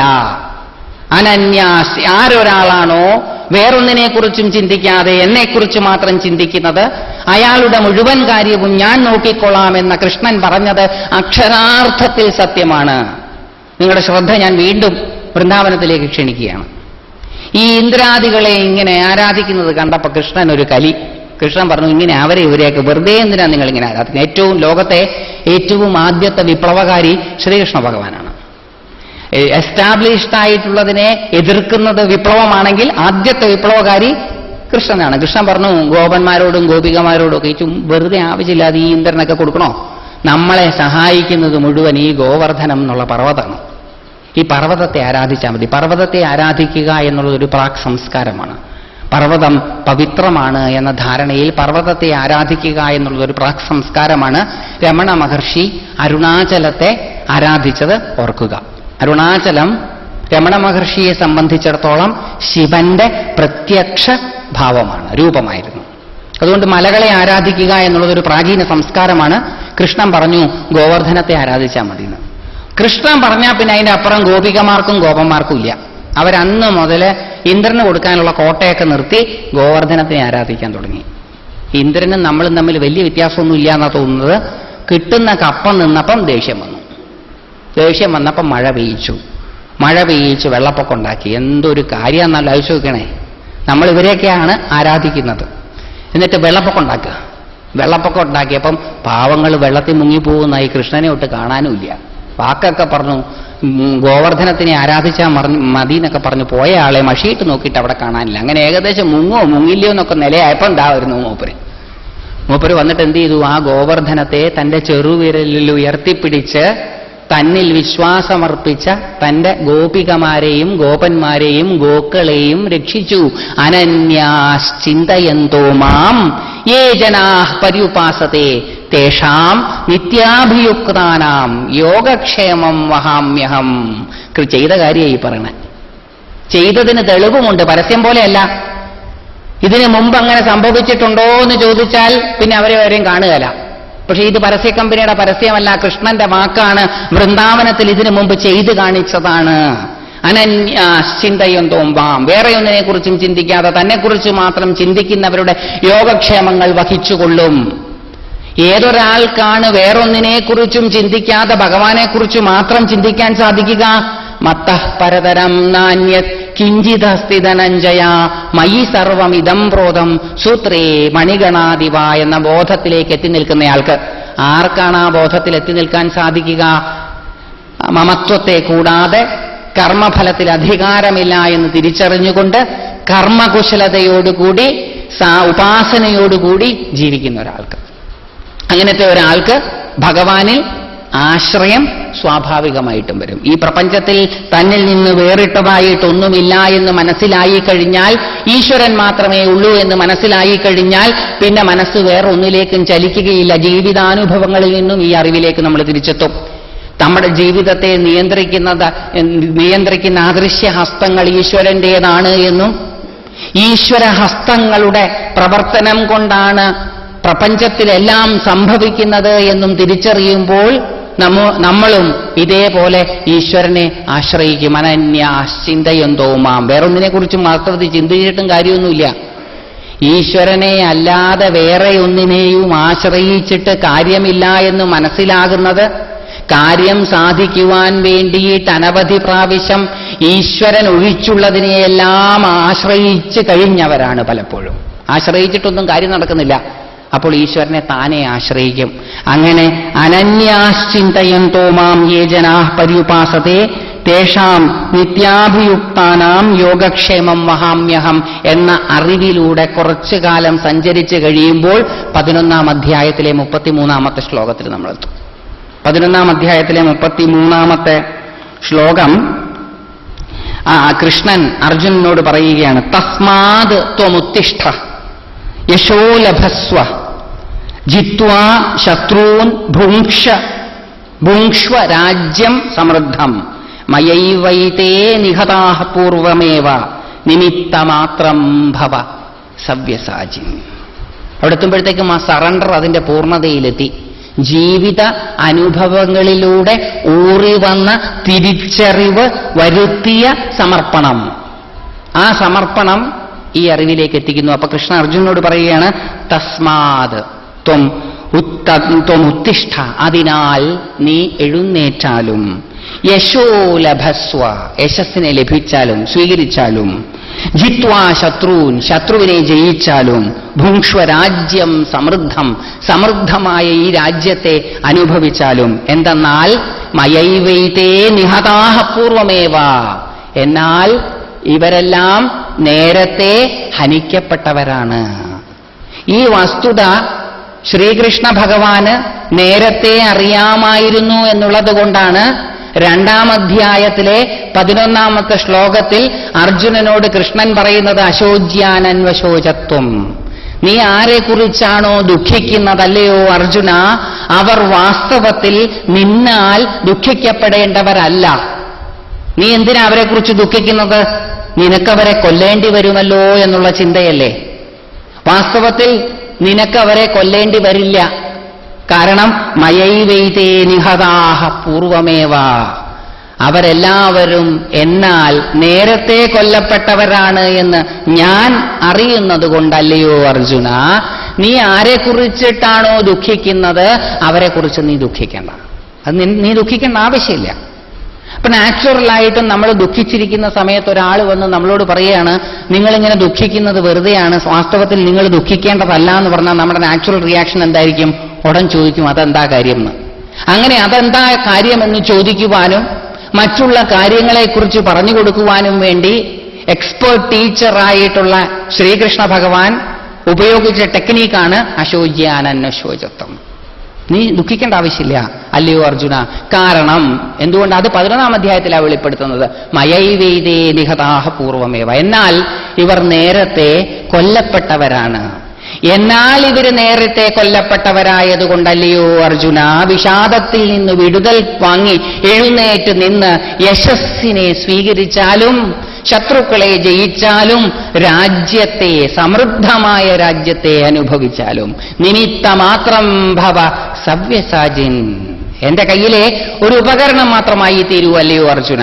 നീ വേണ്ട എന്ന് വിചാരിച്ചാലും നിന്നെ ഞാൻ നിമിത്തമാക്കും. വേണ്ട എന്ന് വിചാരിച്ച് നിമിത്തമാക്കുമ്പോൾ, വേണ്ട എന്ന് വിചാരിച്ച് നിമിത്തമാക്കപ്പെടുമ്പോൾ സ്ട്രഗിളും കോൺഫ്ലിക്റ്റും ഉണ്ടാകും. അതുകൊണ്ട് അല്ലയോ അർജുന, വിൽഫുള്ളി നീ എന്റെ കയ്യിലെ ഒരു ഉപകരണമായി തീരൂ. എന്റെ കയ്യിലെ ഒരു ഉപകരണമായി തീർന്നാൽ നിന്നിലൂടെ ഞാൻ ചെയ്യുന്നതിനെല്ലാം ഉത്തരവാദി ഞാനായിരിക്കും, നീയല്ല. അതുകൊണ്ട് അശോച്യാൻ അന്വശോചത്വം. നീ ദുഃഖിക്കേണ്ട.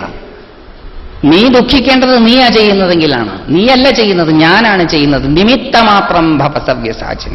അർജുനൻ ശ്രീകൃഷ്ണന്റെ കയ്യിലെ പുല്ലാങ്കുഴല് പോലെയായി തീരൂ. നവദ്വാരങ്ങളോട് കൂടിയത് പുല്ലാങ്കുഴല്, നവദ്വാരങ്ങളോട് കൂടിയത് മനുഷ്യ ശരീരം.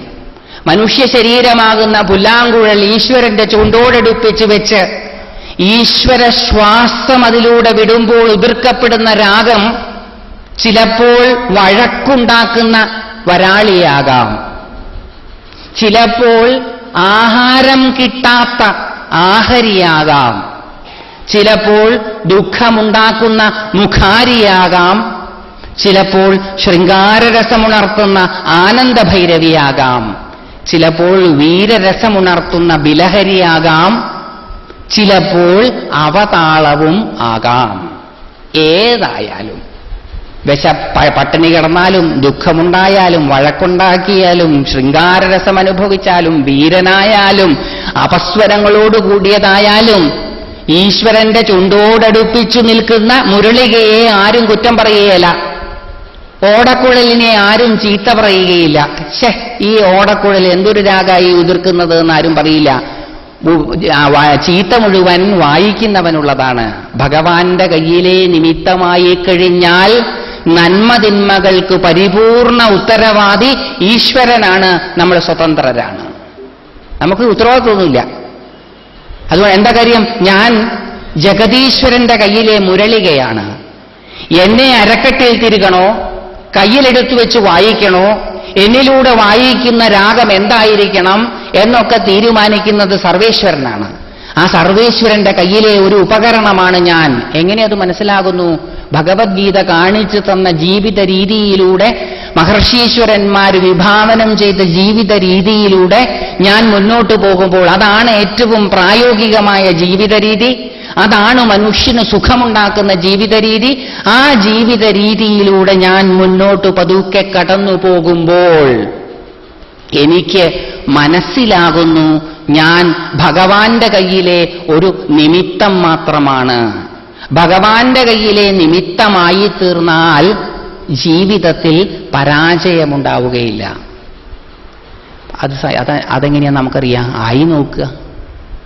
ആയി നോക്കിയിട്ടില്ലെങ്കിലല്ലേ നമുക്ക് പിന്നെ ചർച്ച ചെയ്യേണ്ട ആവശ്യമുള്ളൂ. ഭഗവാൻ പറയാണ്, യശോലഭസ്വ ജിത്വാ ശത്രൂൻ ഭുങ്ക്ഷ്വ രാജ്യം സമൃദ്ധം. ഇതിൽ കൂടുതൽ എന്താ വേണ്ടത്? ഒരു നിമിത്തമായി തീർന്നാൽ കിട്ടുന്നതാണ് യശസ്, ജയം, സമൃദ്ധമായ രാജ്യം. ഇത് മുഴുവൻ കിട്ടും ആ ഈശ്വരന്റെ കയ്യിലെ മുരളികയായി തീർന്നാൽ. എന്ന് വിചാരിച്ചിട്ട് നാളെ പോയിട്ട് ഈശ്വരന്റെ കയ്യിലെ മുരളികയാവാൻ പറ്റുമോ? പറ്റില്ല. കാരണം ഈ പ്രത്യേക രീതിയിലൂടെ ജീവിച്ച് മുന്നോട്ട് വരുന്നവർക്ക് ബൈ ഡിഫോൾട്ട് ആകുന്നതാണ് ആ സ്ഥാനം. നിമിത്തമായി തീർന്നാൽ നമ്മളിലൂടെ ഈശ്വരൻ വിഭാവനം ചെയ്ത ലീലകൾ അനാവരണം ചെയ്യപ്പെടും. ഈശ്വരന്റെ ലീലകൾ അനാവരണം ചെയ്യപ്പെടുവാൻ വേണ്ടി ഈശ്വര സൃഷ്ടിയിലുള്ള ഉപകരണങ്ങളാണ് ഈ പ്രപഞ്ചത്തിലുള്ളത് മുഴുവൻ. അതുകൊണ്ട് ഈശ്വരന്റെ ലീലയാണ് ഈ പ്രപഞ്ചത്തിലുള്ളത്. മുരളിക്കയ്ക്ക് സ്വമേധയാ രാഗങ്ങൾ ഉതിർക്കുവാൻ ശക്തിയില്ലാത്തതുപോലെ നമുക്ക് ഒന്നും ചെയ്യുവാനുള്ള ശക്തി ഇല്ല എന്ന് നമ്മൾ തിരിച്ചറിയും. ഫ്രീ വിൽ എന്ന് പറയുന്നത്, സ്വതന്ത്ര ഇച്ഛ എന്ന് പറയുന്നത് ഒരു സങ്കല്പം മാത്രമാണ് എന്നും നമ്മൾ തിരിച്ചറിയും. കാരണം ഫ്രീ വിൽ ഇല്ല. എല്ലാം ഈശ്വരന്റെ മാസ്റ്റർ പ്ലാനിനനുസരിച്ച് പോകുന്നത് മാത്രം. ഇന്ന് എത്ര പേര് ഇവിടെ ഇരിക്കണമെന്നും ഇന്ന് ഞാൻ എന്തൊക്കെ പറയണമെന്നും നിങ്ങൾ എന്തൊക്കെ കേൾക്കണമെന്നും ഒക്കെ ഈശ്വരൻ നിശ്ചയിച്ചിരിക്കുന്നു. ഈശ്വരൻ നിശ്ചയിച്ചതുപോലെ അല്ലാതെ ഈ പ്രപഞ്ചത്തിൽ ഒരു പുൽക്കൊടിക്ക് പോലും ചലിക്കാൻ സാധിക്കുകയില്ല. അത് ഭാരതീയ മഹർഷീശ്വരന്മാർ മാത്രം കണ്ടെത്തിയതല്ല ഈ സത്യം. ആധുനിക ഫിസിസിസ്റ്റുകളും ഇതേ സത്യം അവരുടെ നിയമങ്ങൾ ഉപയോഗിച്ച് കണ്ടെത്തിയിരിക്കുന്നു. സ്റ്റീഫൻ ഹോക്കിൻസ് എഴുതിയ ഓതർ ചെയ്ത, അദ്ദേഹത്തിന്റെ കൂടെ ഓതർ ചെയ്ത ആളുടെ പേര് എന്റെ വായിൽ വഴങ്ങുന്നില്ല, രണ്ടുപേര് കൂടി ചേർന്നാണ് ആ പുസ്തകം എഴുതിയത്. സ്റ്റീഫൻ ഹോക്കിൻസും വേറൊരാളും കൂടി എഴുതിയ ദി ഗ്രാൻഡ് ഡിസൈൻ എന്ന പുസ്തകം. ഗ്രാൻഡ് ഡിസൈൻ എന്ന പുസ്തകം ലോകത്ത് ഈ അടുത്ത കാലത്ത് ചർച്ചാ വിഷയമായതാണ്.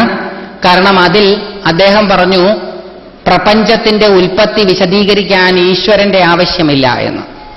അതിന് മുമ്പ് എഴുതിയ പുസ്തകത്തിൽ the brief history of time എന്ന പുസ്തകത്തിൽ അദ്ദേഹം പറഞ്ഞു, ഒരു പക്ഷേ ലോകത്തിന്റെ തുടക്കം ഈശ്വരനിലായിരിക്കാം. അതുകൊണ്ട് ഈ രണ്ട് വാദവും നമ്മൾ സ്വീകരിക്കേണ്ട. കാരണം ഇനി അടുത്ത പുസ്തകം എഴുതുമ്പോൾ അദ്ദേഹം വേറെ വല്ലതും പറഞ്ഞാലോ. അതുകൊണ്ട് ആ വാദഗതി നമുക്ക് തൽക്കാലം സ്വീകരിക്കേണ്ട. പക്ഷെ അതിൽ ഒരു കാര്യം അദ്ദേഹം പറയുന്നു, ഫിസിക്സിന്റെ നിയമങ്ങൾ ഉപയോഗിച്ച്, അതായത് അദ്ദേഹം ആദ്യം മുതലേ പറഞ്ഞു വരുന്നതാണ്, മാറ്റാത്തതാണ്. അദ്ദേഹം എടുത്തു പറയുന്നു, ഫിസിക്സിന്റെ നിയമം ഉദ്ധരിച്ച് ഫിസിക്കൽ ലോസിന്റെ അടിസ്ഥാനത്തിൽ there is no free will. കാരണം അദ്ദേഹം ഈ പ്രപഞ്ചത്തെ കാണുന്നത് കണങ്ങളുടെ മേളനമായിട്ടാണ്. എനർജി കട്ട പിടിച്ച് പാർട്ടിക്കിൾ ആവുകയും പാർട്ടിക്കിളുകൾ ആറ്റംസ് ആവുകയും പാർട്ടിക്കിൾസ് ആറ്റംസ് ആവുകയും ആ ആറ്റംസ് പലതും ചേർന്നിട്ട് പല രീതിയിൽ ചേർന്നിട്ട് ഈ പ്രപഞ്ചത്തിലെ പലതുമാവുകയും ചെയ്യുന്നു. ആറ്റംസ്, കണങ്ങൾ പ്രകൃതി നിയമങ്ങൾക്ക് വിധേയമായി മാത്രമേ ചലിക്കുകയുള്ളൂ. കണങ്ങളുടെ സ്വേച്ഛയ്ക്കനുസരിച്ച് ചലിക്കുകയില്ല എന്നുള്ളതുകൊണ്ട് അദ്ദേഹം അസന്ദിഗ്ധമായിട്ട് പറയുന്നു, by the physical laws there is no free will. ഈ പ്രപഞ്ചത്തിൽ സ്വതന്ത്ര ഇച്ഛയില്ല. ഈശ്വരന്റെ ഇച്ഛയല്ലാതെ ഈ പ്രപഞ്ചത്തിൽ ഒന്നും തന്നെയില്ല. അതുകൊണ്ട് നമ്മൾ കുറ്റബോധമുള്ളവരായി തീരണ്ട. ഭാരതീയ മതങ്ങളും സെമിറ്റിക് മതങ്ങളും തമ്മിലുള്ള ഏറ്റവും വലിയ വിശ്വാസങ്ങളിൽ ഒന്ന്, സെമിറ്റിക് മതങ്ങൾ കുറ്റബോധമുള്ളവരാണ് മനുഷ്യരെന്ന് പറയുന്നുണ്ടെങ്കിൽ ഭാരതീയ മഹർഷീശ്വരന്മാർ പറയുന്നു, നിങ്ങൾ കുറ്റബോധമില്ലാത്തവരാണ്. കാരണം നിങ്ങളിലൂടെ പ്രപഞ്ചത്തിന്റെ പ്രക്രിയകൾ അനാവരണം ചെയ്യപ്പെടുക മാത്രമാണ് ചെയ്യുന്നത്. സ്ക്രിപ്റ്റ് എഴുത്തുകാരനും ഡയറക്ടറുമൊക്കെ ആ ഈശ്വരനാണ്. അതുകൊണ്ട് ഉള്ളൂർ പ്രേമസംഗീതത്തിൽ പാടുന്നു, വേഷമെനിക്കെന്തെന്നു വിധിപ്പത് വിഭോ ഭവച്ചിത്തം, വിശ്വപ്രിയമായി നടനം ചെയ്വതു വിധേയനൻ കൃത്യം. എന്നിൽ നിക്ഷിപ്തമായിട്ടുള്ള കർത്തവ്യം ലോകത്തിന് രസകരമായ രീതിയിൽ നൃത്തം ചെയ്യുക എന്നുള്ളതാണ്. മാസ്റ്റർ പ്ലാനും സ്ക്രിപ്റ്റും പ്ലോട്ടും ഒക്കെ തയ്യാറാക്കുന്നത് ഈശ്വരനാണ്. എന്തൊരു റിലീഫായിരിക്കുമെന്നൊന്ന് ആലോചിച്ച് നോക്കുക. ഈ ചിന്ത നമ്മളിലേക്ക് വന്നാൽ, ഇതൊക്കെ ഞാനാ ചെയ്യുന്നത്, എന്റെ പ്രവൃത്തി കൊണ്ടാണ് ലോകത്ത് നന്മയും തിന്മയും ഉണ്ടാകുന്നത് എന്നുള്ള ധാരണയിൽ നമ്മൾ അങ്ങോട്ടും ഇങ്ങോട്ടും ഓടി നടക്കുകയാണ്. ഈശ്വരനാണ് നമ്മളിലൂടെ പ്രവർത്തിക്കുന്നത് എന്ന് മനസ്സിലാക്കുന്ന മൊമെന്റിൽ സ്ട്രെസ്, സ്ട്രെയിന്, ഈഗോ തുടങ്ങിയതെല്ലാം അസ്തമിക്കും. ആ വിശ്വ സംഗീതജ്ഞന്റെ കരങ്ങളിലെ മുരളികയായി തീരാൻ സാധിച്ചാൽ നമ്മുടെ ജീവിതം ഹാർമോണിയസ് ആവും. അല്ലെങ്കിലോ കാക്കഫോണിയാവും. കാക്കഫോണിയാവാനും ഹാർമോണിയസ് ആവാനും എന്നാ പിന്നെ ഈശ്വരന്റെ കയ്യിലേക്ക് ഒരു മുരളികയായി തീർന്നാലോ എന്ന് വിചാരിച്ചാൽ അതും പറ്റില്ലല്ലോ. അവിടെയല്ലേ ഈ പ്രശ്നം. അത് സംഭവിക്കണമെങ്കിൽ എന്ത് വേണം? മഹർഷിമാര് വിഭാവനം ചെയ്തതുപോലെ ജീവിക്കണം. അങ്ങനെ ജീവിക്കണമെങ്കിൽ എന്ത് വേണം? ഈശ്വരാനുഗ്രഹം വേണം. അപ്പൊ ഈശ്വരാനുഗ്രഹം ഉണ്ടാക്കാനുള്ള സാധനാ പ്രക്രിയയുടെ ഒരു ഏകദേശ രൂപം ഞാൻ തന്നു. ഈശ്വരാനുഗ്രഹം ഉണ്ടാക്കാനുള്ള സാധനാ പ്രക്രിയയിലൂടെ മുന്നോട്ടു പോകുമ്പോൾ എങ്ങനെയാണ് പ്രവർത്തിക്കേണ്ടത് എന്നുള്ളതും ഭാരതീയ സംസ്കാരത്തെ അധിഷ്ഠിതമാക്കി നമ്മൾ വിവരിച്ചു. അങ്ങനെ നിമിത്ത മാത്രമായിട്ട് ഈശ്വരന്റെ കയ്യിലെ ഒരു ഉപകരണമായി കുറച്ചു കാലം തുടർന്നു കഴിഞ്ഞാൽ 18-ാം അധ്യായത്തിലെ 66-ാമത്തെ ശ്ലോകത്തിലേക്ക് നമ്മളെത്തും.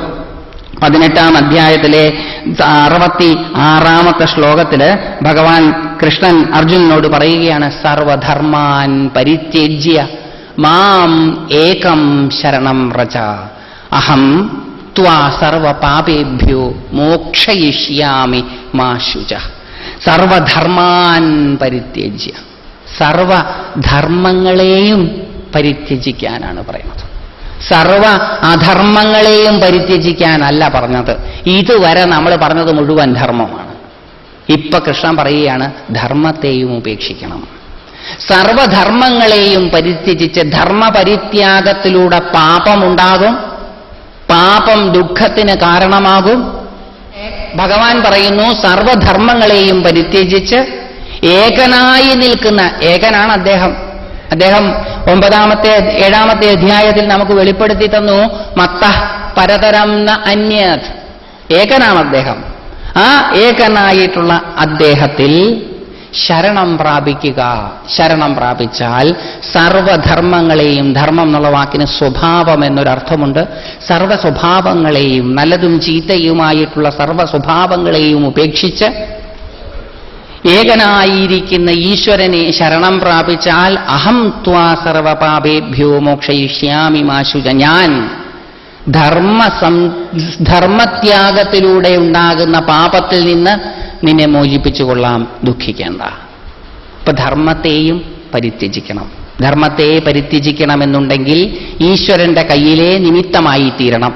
ഈശ്വരന്റെ കയ്യിലെ നിമിത്തമായി തീർന്ന ഒരാൾക്ക് മാത്രമേ ധർമ്മം പരിത്യജിക്കാൻ സാധിക്കുകയുള്ളൂ. ഗീത മുഴുവനായിട്ടും വായിച്ച് കേൾക്കേണ്ടുന്ന ഗ്രന്ഥമാണ്. ഇടയ്ക്കിടയ്ക്ക് വെച്ച് കേട്ടാൽ പറ്റില്ല. ഓരോ അധ്യായം മാത്രം എടുത്ത് കേട്ടാൽ അത് ശരിയാവില്ല. വാസ്തവത്തിൽ ഗീതയിലൊരു ഗ്രാജുവൽ ഫ്ലോ ആണ് നമുക്ക് കാണാൻ സാധിക്കുന്നത്.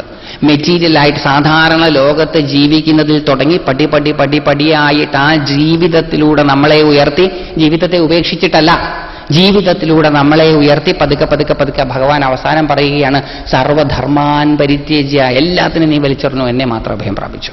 ആ ശ്ലോകത്തിന് വേറൊരർത്ഥവും കൂടിയുണ്ട്. അത് സമർപ്പണത്തിന്റെ പാരമ്യതയിലുള്ള ശ്ലോകമാണെന്ന് വ്യാഖ്യാനിക്കാം. അതിനെ ശ്രൗത രീതിയിൽ, കൃഷ്ണനോട് തന്നെ പറയുന്ന രീതിയിൽ വേറൊരു രീതിയിൽ വ്യാഖ്യാനിക്കാം. സർവധർമാൻ പരിത്യജ്യ. ധർമ്മം മെന്റൽ മോഡിഫിക്കേഷൻസ്, മനസ്സിന്റെ സങ്കല്പ വികല്പങ്ങൾ, മനസ്സിന്റെ സങ്കല്പ വികല്പങ്ങൾ, ഞാൻ അതാണ്, ഞാൻ ഇതാണ്, ഞാൻ അതല്ല, ഞാൻ ഇതല്ല എന്ന മനസ്സിന്റെ സങ്കല്പ വികല്പങ്ങൾ, മോഡിഫിക്കേഷൻസ്, ധർമ്മം. സർവധർമാൻ പരിത്യജ്യ, ഞാൻ അതാണ് ഇതാണ് അതല്ല ഇതല്ല എന്നുള്ളതിലെ അതാണ് ഇതാണ് അതല്ല ഇതല്ല എന്നുള്ളതൊക്കെ ഉപേക്ഷിക്കുക. സർവധർമാൻ പരിത്യജ്യ മാം ഏകം ശരണം വ്രജ.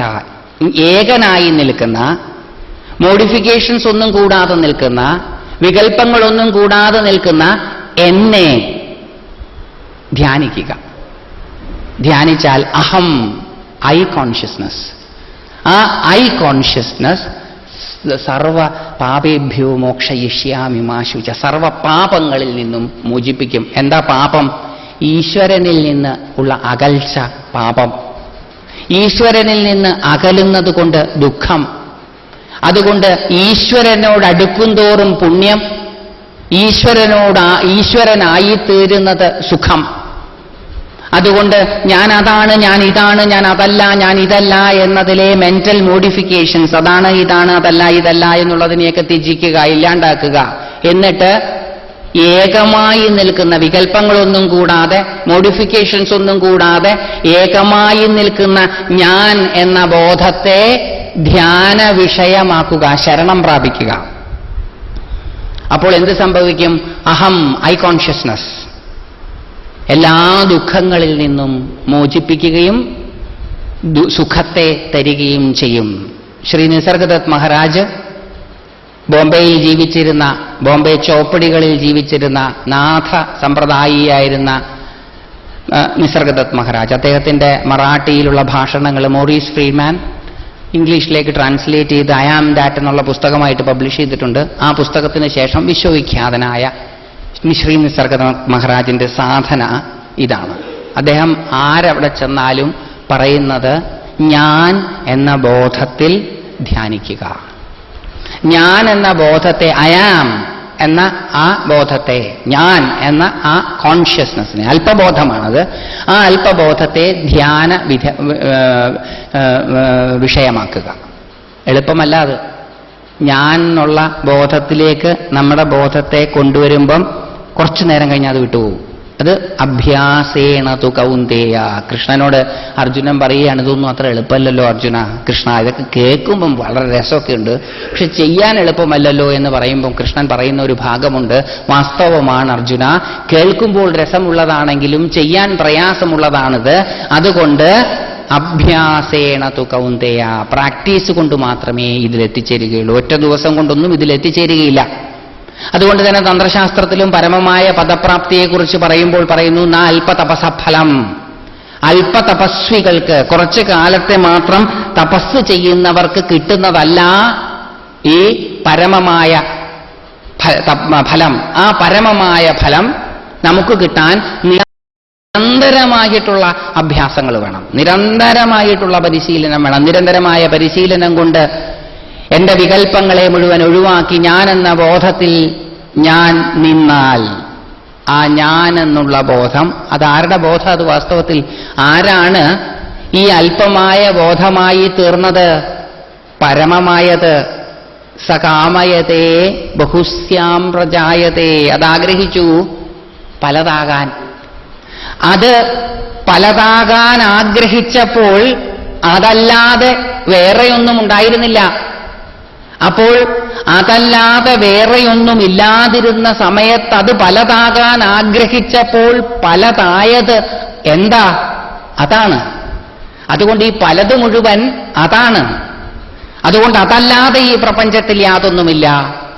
അതുകൊണ്ട് നമ്മുടെ ഓരോരുത്തരുടെയും ഞാൻ എന്ന ആ അല്പബോധം പരമമായ ബോധത്തിൻ്റെ ഭാഗം തന്നെയാണ്. പരമമായ ബോധം ചുരുങ്ങിയാണ് ഞാനായി തീർന്നത്. അഹം എന്ന വാക്ക് തിരിച്ചിട്ടാൽ മഹാ എന്നത് കിട്ടും, ദ ഗ്രേറ്റ് എന്നുള്ളത് കിട്ടും. അഹം സങ്കുചിതമായത്, അത് റിവേഴ്സ് ചെയ്താൽ തിരിച്ചിട്ടാൽ മഹാ, മഹത്തായത്, വലുതായത് എന്ന് കിട്ടും. അപ്പോൾ ആ ചെറുതായ ബോധം, അല്പബോധം ഈശ്വരന്റെ ബോധമാണ്. നമ്മുടെ ഓരോരുത്തരിലൂടെ നമ്മൾ ഓരോരുത്തരിലൂടെയും പ്രകടമായി വരുന്ന ഞാനെന്ന ആ സങ്കുചിത ബോധം വാസ്തവത്തിൽ ഈശ്വരന്റെ എക്സ്പ്രഷനാണ്. നമ്മളെപ്പോഴും ഈശ്വരനോട് കൂടി തന്നെയാണ്. കാരണം എപ്പോഴും നമ്മളിൽ ആ ബോധമുണ്ട്. ആ ബോധത്തിൽ നമ്മൾ നിഷ്ണാതരായി നിൽക്കുക. കുറച്ചു നേരം അതിൽ നിൽക്കുക. ആദ്യം കുറച്ചു നേരം, പിന്നെ കുറച്ചു നേരം, ഇങ്ങനെ കൂട്ടിക്കൊണ്ടുവരണം. അത്ഭുതകരമായിട്ടുള്ള മാറ്റങ്ങൾ ബോധതലത്തിലുണ്ടാകും. പക്ഷെ ഇതാദ്യം ചെയ്യരുതേ. ഇത് നമ്മൾ ഭഗവത്ഗീതയുടെ അവസാനമാണ് സംസാരിക്കുന്നത്, ആദ്യമല്ല. അതുകൊണ്ട് നേരെ കയറി 10ാം ക്ലാസ്സിലെ പരീക്ഷ എഴുതാമെന്ന് വിചാരിച്ച് 10ാം ക്ലാസ്സിലെ പരീക്ഷ എഴുതാനിരുന്നാൽ അമിട്ട് പൊട്ടുന്നത് പോലെ പൊട്ടും. അപ്പൊ പിന്നെ എന്നോട് വന്ന് പറയരുത്. നേരത്തെ പറഞ്ഞതെല്ലാം കഴിഞ്ഞിട്ടാണ് ഞാൻ ഈ പറയണത്. ഇത് അവസാനമാണ്, അവസാനിപ്പിക്കാൻ പോവുകയാണ് നമ്മൾ. അവസാനമാണ് ഈ പറയുന്നത്, ആദ്യമല്ല. ആദ്യം ഈ മാതിരി ഒന്നും ഞാൻ പറഞ്ഞിട്ടില്ല. അപ്പോൾ അവിടെ ഞാൻ എന്ന ആ സങ്കുചിത ബോധത്തിന്റെ വികല്പങ്ങളെയെല്ലാം ഒഴിവാക്കിയിട്ട് ആ ബോധത്തെ ഞാൻ ശരണം പ്രാപിച്ചാൽ ആ ബോധം പതുക്കെ പതുക്കെ പതുക്കെ വികസിക്കും. ബോധത്തെ മാത്രം ഞാൻ ധ്യാന വിഷയമാക്കിയാൽ എനിക്ക് വേറൊരു കാര്യം മനസ്സിലാകും. എന്നെ അറിയുന്ന അറിവാണ് ഞാൻ. 2 ഞാന്മാരുണ്ട് എന്നിലെന്ന് എനിക്ക് മനസ്സിലാകും. അതാണ് രമണ മഹർഷി ഐ കോൺഷ്യസ്നസ് എന്ന് പറഞ്ഞത്. 2 ഞാനുണ്ട് ശരിക്കും. നമുക്കതത്ര സൂക്ഷ്മ വിശകലനം ചെയ്തില്ലെങ്കിൽ ആ 2 ഞാന്മാരെ കാണില്ല. നമ്മളിൽ 2 ഞാന്മാരുണ്ട്. ഒന്ന് ഞാൻ ഇടയ്ക്കിടയ്ക്ക് നമ്മൾ പറയുന്നത്. രണ്ടാമത്തെ ഞാൻ എന്നെ അറിയുന്ന വേറൊരു ഞാൻ. I am that by which I know I am. ആ ഞാൻ, ആ എന്നെ അറിയുന്ന അറിവ് നിശ്ചലമായ ബോധമാണ്. ഞാൻ എന്നുള്ളത് ചലിക്കുന്ന ബോധമാണ്. ചലിക്കുന്ന ബോധത്തെ തന്ത്രശാസ്ത്രം കാമേശ്വരി എന്നും ചലിക്കാത്ത ബോധത്തെ തന്ത്രശാസ്ത്രം കാമേശ്വരൻ എന്നും വിളിക്കും. വൈഷ്ണവശാസ്ത്രം ചലിക്കുന്ന ബോധത്തെ രാധ എന്നും ചലിക്കാത്ത ബോധത്തെ കൃഷ്ണൻ എന്നും വിളിക്കും. ശക്തി ചലിക്കുന്ന ബോധം, ശിവൻ ചലിക്കാത്ത ബോധം. ചലിക്കുന്ന ബോധമാണ് ഈ പ്രപഞ്ചമായി തീരുന്നത്. ചലിക്കാത്ത ബോധമാണ് പ്രപഞ്ചാതീതമായി തീരുന്നത്. ചലിക്കാത്ത ബോധം, ചലിക്കുന്ന ബോധം, ചലിക്കാത്ത ബോധത്തെ നോക്കുമ്പോൾ പ്രശ്നപരിഹാരങ്ങളും ഉണ്ടാകും. മെഡിറ്റേഷനിലൂടെ പ്രശ്നപരിഹാരങ്ങളും ഉണ്ടാകും. ഈ സങ്കുചിത ബോധത്തെ അതിന് നമ്മുടെ ധ്യാന വിഷയമാക്കിയാൽ നമ്മുടെ പ്രശ്നങ്ങൾക്കും അത് പരിഹാരമുണ്ടാകും. ലളിതാ സഹസ്രനാമത്തിലെ ഒരു നാമം കാമേശ്വര മുഖാലോക കൽപ്പിത ശ്രീ ഗണേശ്വര. ദേവീ സൈന്യം ഭണ്ഡാസുരനുമായിട്ട് യുദ്ധം ചെയ്തുകൊണ്ടിരിക്കുമ്പോൾ വിശുക്രൻ എന്ന ഭണ്ഡാസുരന്റെ മന്ത്രി ഒരു ആഭിചാര യന്ത്രം എഴുതി, ജയഘ്ന യന്ത്രം എന്നാണ് അതിന്റെ പേര്, എഴുതി പൂജയെല്ലാം കഴിച്ച് ദേവീ സൈന്യത്തിലേക്ക് എറിയും. ദേവീ സൈന്യത്തിനകത്തു വന്നു കിടക്കുന്ന ആ യന്ത്രം ദേവീ സൈന്യത്തെ സ്തംഭിപ്പിക്കും. സ്തംഭിതമായ ദേവീ സൈന്യത്തിൽ 3 പേരെ സ്തംഭിക്കാത്തതായിട്ടുള്ളൂ. 4 പേര്: ലളിതാപരമേശ്വരിയുടെ പുത്രിയായ ബാലാപരമേശ്വരി, ദേവിയുടെ പ്രധാനമന്ത്രിയായ രാജമാതങ്കി, ദേവിയുടെ പടനായികയായ ബൃഹദ്വാരാഹി. ഇവർ 4 പേരും ഒഴിച്ചു ബാക്കി എല്ലാവരും സ്തംഭിക്കും. ബാക്കി എല്ലാവരും സ്തംഭിച്ചു നിൽക്കുന്നത് കാണുമ്പം വാരാഹിയും മാതങ്കിയും ഓടിച്ചെല്ലും മഹാരാജരാജീശ്വരിയുടെ അടുത്തേക്ക്. എന്നിട്ട് പറയും, അമ്മേ, ഇങ്ങനെ ആഭിചാര പ്രയോഗം കൊണ്ട് നമ്മുടെ സൈന്യം സ്തംഭിച്ചു നിൽക്കുകയാണ്. ആഭിചാര പ്രയോഗം കൊണ്ടല്ലാതെയും നമ്മുടെയൊക്കെ ജീവിതത്തിൽ ഒരുപാട് സ്തംഭനങ്ങൾ നമ്മൾ അനുഭവിക്കാറുണ്ട്. നമ്മുടെ മനസ്സും ബുദ്ധിയുമാകുന്ന രാജമാതങ്കിയും വാരാഹിയും നമ്മളോട് വന്ന് പറയാറുമുണ്ട്, ഇപ്പം ആകെ ഒരു സ്തംഭനാവസ്ഥയാണ്, ഒരു ആവലാതി നമുക്കുണ്ടാവാറുണ്ട്. അപ്പോൾ എന്താ ചെയ്യേണ്ടത് എന്ന് ഈ നാമം പറഞ്ഞു തരികയാണ്. കാമേശ്വര മുഖാലോക കൽപ്പിത ശ്രീ ഗണേശ്വര. ദേവി ഒന്നും ചെയ്തില്ല. ഈ പ്രശ്നമെല്ലാം കേട്ടപ്പം ദേവി ഒന്ന് കാമേശ്വരനെ നോക്കി. കാമേശ്വരന്മാരുടെ നോട്ടം ഒന്ന് കൂട്ടിമുട്ടിയപ്പോൾ അതിൽ നിന്ന് വിഘ്നനാശകനായ മഹാഗണപതി ഉടലെടുത്തു. ജീവിതത്തിൽ എപ്പോഴൊക്കെ സ്തംഭനമുണ്ടാകുന്നുവോ അപ്പോൾ സിറ്റുവേഷനെ ഒന്ന് അവലോകനം ചെയ്തതിന് ശേഷം ഞാൻ എന്ന ചലിക്കുന്ന ബോധം എന്നെ അറിയുന്ന ഞാനിലേക്ക് ഒന്ന് ധ്യാനനിരതമായാൽ, ആലോകനം ചെയ്യുക, നോക്കുക എന്നൊക്കെ പറഞ്ഞാൽ ധ്യാനിക്കുക എന്നർത്ഥം. ധ്യാനം എന്ന വാക്കിന് ധീയുടെ യാനം എന്നർത്ഥം, ധീ എന്ന വാക്കിന് കാഴ്ച എന്നൊരർത്ഥം, ബുദ്ധി എന്ന് മറ്റൊരർത്ഥം. അതുകൊണ്ട് കാഴ്ചയിലൂടെയുള്ള യാത്ര എന്ന് ധ്യാനത്തിന് ആദ്യഘട്ടങ്ങളിൽ അർത്ഥം. അപ്പോൾ ക്ഷേത്രങ്ങളിലൊക്കെ ഇരിക്കുന്ന കല്ലിനെ നമ്മൾ ബിംബം എന്ന് വിളിക്കും. ധ്യാനം, ബിംബം. ധീയുടെ, ബുദ്ധിയുടെ, അർത്ഥതലത്തിന്റെ യാത്ര എന്ന തലത്തിലെത്തുമ്പം ഇതേ ബിംബം വിശേഷേണ ഗ്രഹിക്കപ്പെടേണ്ടതായിട്ടുള്ള പല അർത്ഥതലങ്ങളെയും ഉൾക്കൊള്ളുന്ന വിഗ്രഹമായിത്തീരും. ഇപ്പൊ ധ്യാനത്തിന് 2 അർത്ഥം. ഒന്ന് കാഴ്ചയുടെ തലം, മറ്റേത് അറിവിന്റെ തലം. കാമേശ്വരന്മാരുടെ ദൃഷ്ടികൾ തമ്മിൽ കൂട്ടിമുട്ടുക എന്ന് പറഞ്ഞാൽ ചലിക്കുന്ന ഡൈനാമിക് കോൺഷ്യസ്നസ് ആയിട്ടുള്ള അല്പബോധമായിട്ടുള്ള ഞാൻ പ്രശ്നങ്ങളെ ഒന്ന് അവലോകനം ചെയ്തതിന് ശേഷം എന്നെ അറിയുന്ന ഞാനിലേക്ക് ഒന്ന് തിരിഞ്ഞു നോക്കും, ധ്യാനിക്കും. ആ ധ്യാനത്തിൽ എന്റെ പ്രശ്ന പരിഹാരമായിട്ടുള്ള മഹാഗണപതി ആവിർഭവിക്കുകയും എന്റെ പ്രോബ്ലം സോൾവ് ചെയ്യുകയും ചെയ്യും. ഇത് ചെയ്തു നോക്കാവുന്നതാണ്. ആർക്കും കപ്പം കൊടുക്കേണ്ട യാതൊരു ആവശ്യവുമില്ല. നമുക്കാണെങ്കിൽ ജീവിതത്തിൽ ഇഷ്ടം പോലെ പ്രശ്നങ്ങളുണ്ട്. അതുകൊണ്ട് പ്രാക്ടീസ് ചെയ്യാൻ ഇനി അവസരം കാത്തു നിൽക്കേണ്ട ആവശ്യമൊന്നുമില്ല. ആർക്കും ഇത് പരീക്ഷിച്ചു നോക്കാവുന്നതാണ്. ചിലപ്പം ഒറ്റ പ്രാവശ്യത്തെ പരീക്ഷണത്തിൽ ഇത് വിജയിച്ചു കൊള്ളണമെന്നില്ല. കാരണം ഈ 2 ഞാന്മാരെയും ആദ്യം കണ്ടുപിടിക്കണം, എന്നെയും എന്നെ അറിയുന്ന എന്നെയും. ഇത് 2നെയും കണ്ടുപിടിച്ചു കഴിഞ്ഞാൽ ജീവിതത്തിലുണ്ടാകുന്ന ഏത് പ്രശ്നങ്ങൾക്കും മഹർഷീശ്വരന്മാരുടെ കാഴ്ചപ്പാടുകളിൽ പരിഹാരങ്ങളുണ്ട്.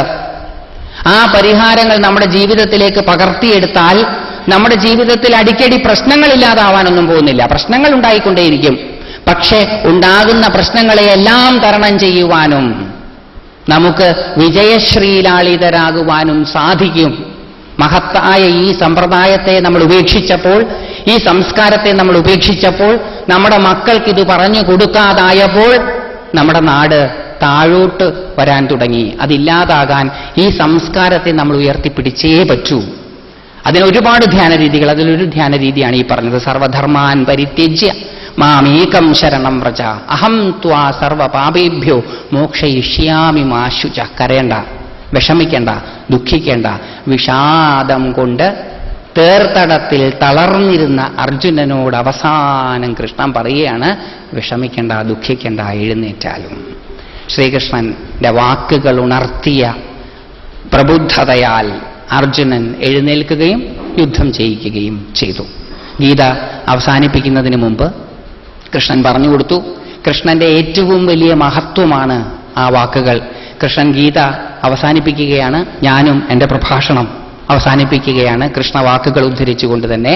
വ്യാമൃശേത് തദശേഷാണി യഥേച്ഛസി തഥാ ഗുരു.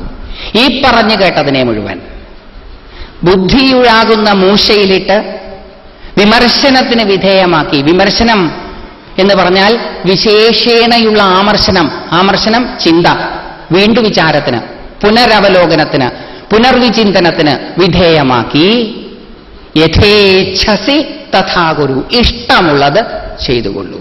വേറെ ഏത് ഗുരുവാണ് തന്റെ ശിഷ്യന് ഇതേപോലെ ഒരു സ്വാതന്ത്ര്യം കൊടുക്കുന്നത്? മറ്റുള്ള ഗുരുക്കന്മാരെല്ലാം ശിഷ്യന്മാരോട് പറയുന്നത് തന്നെ ഞാൻ പറയുന്നത് പോലെയല്ല നീ കേൾക്കുന്നതെങ്കിൽ നിന്നെ കാത്തിരിക്കുന്ന നരകത്തിന്റെ വർണ്ണന വർണ്ണിക്കാമെന്ന് പറഞ്ഞു കൊടുത്തതിലും കൂടുതൽ നരകത്തെക്കുറിച്ച് വർണ്ണിച്ച് നരകവർണ്ണനയുടെ ഉണർത്തുന്ന ഭയത്തിൽ അധിഷ്ഠിതമായിട്ട് പറഞ്ഞാൽ കേൾപ്പിക്കുന്ന സംസ്കാരങ്ങളോട് തുലനം ചെയ്യുമ്പോൾ കേൾപ്പിക്കാനുള്ളതെല്ലാം കേൾപ്പിച്ചു കൊടുത്തതിന് ശേഷം കേൾക്കുന്നവന്റെ സ്വാതന്ത്ര്യത്തിന്റെ മുകളിൽ കൈ കടത്താതിരിക്കുന്ന ഗുരു തന്നെയാണ് ജഗദ്ഗുരു.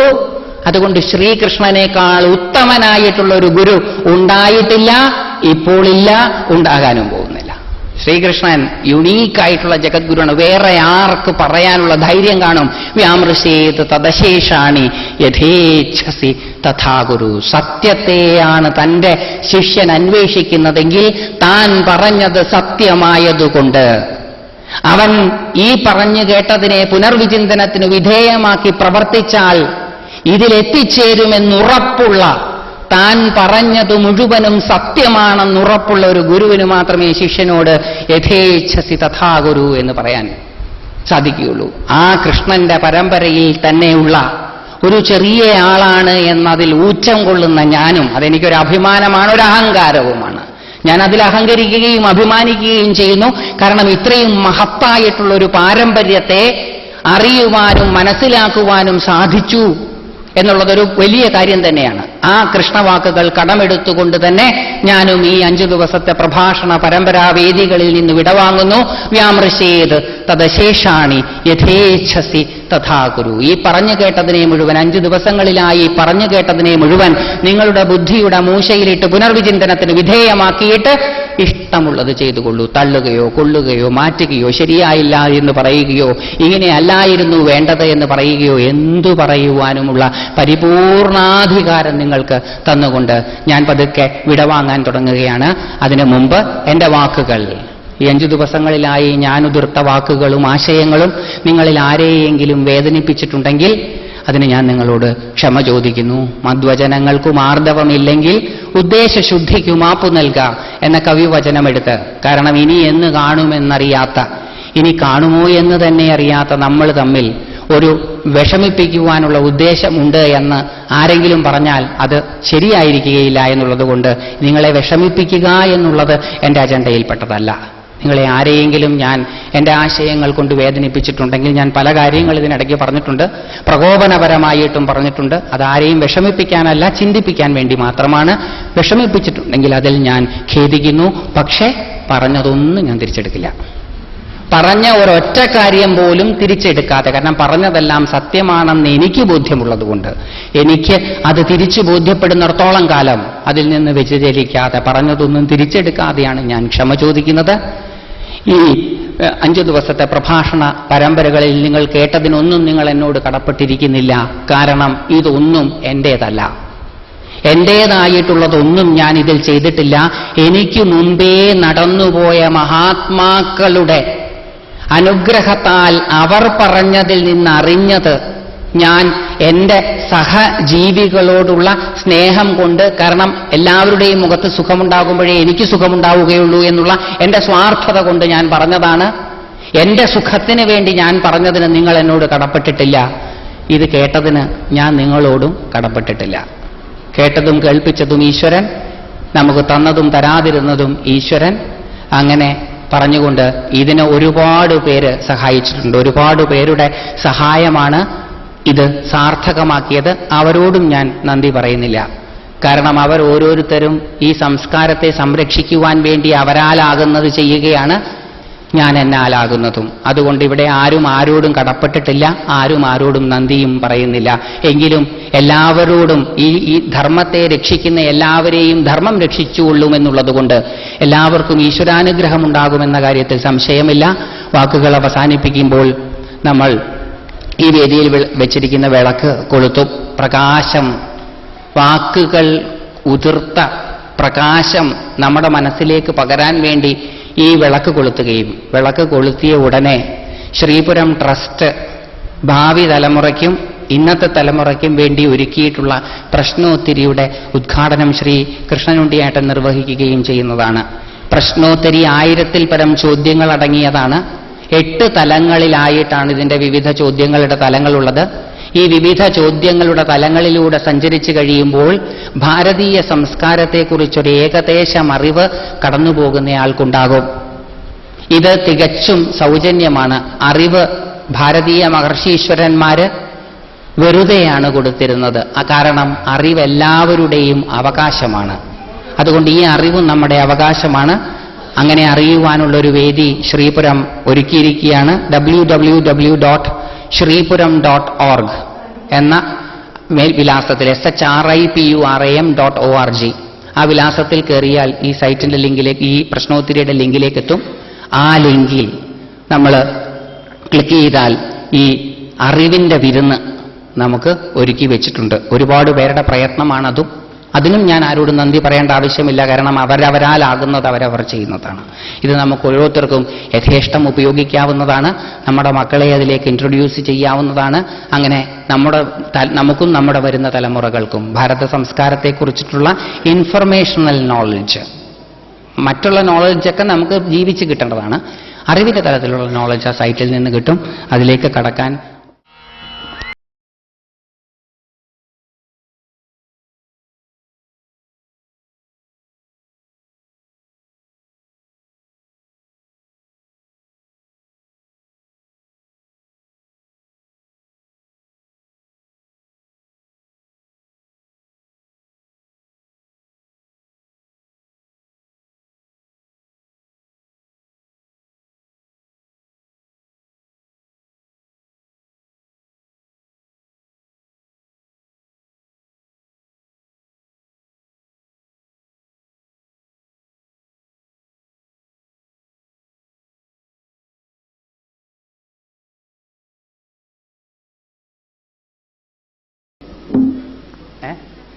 അല്ല 9 മിനിറ്റ് ബാക്കിയുള്ളൂ.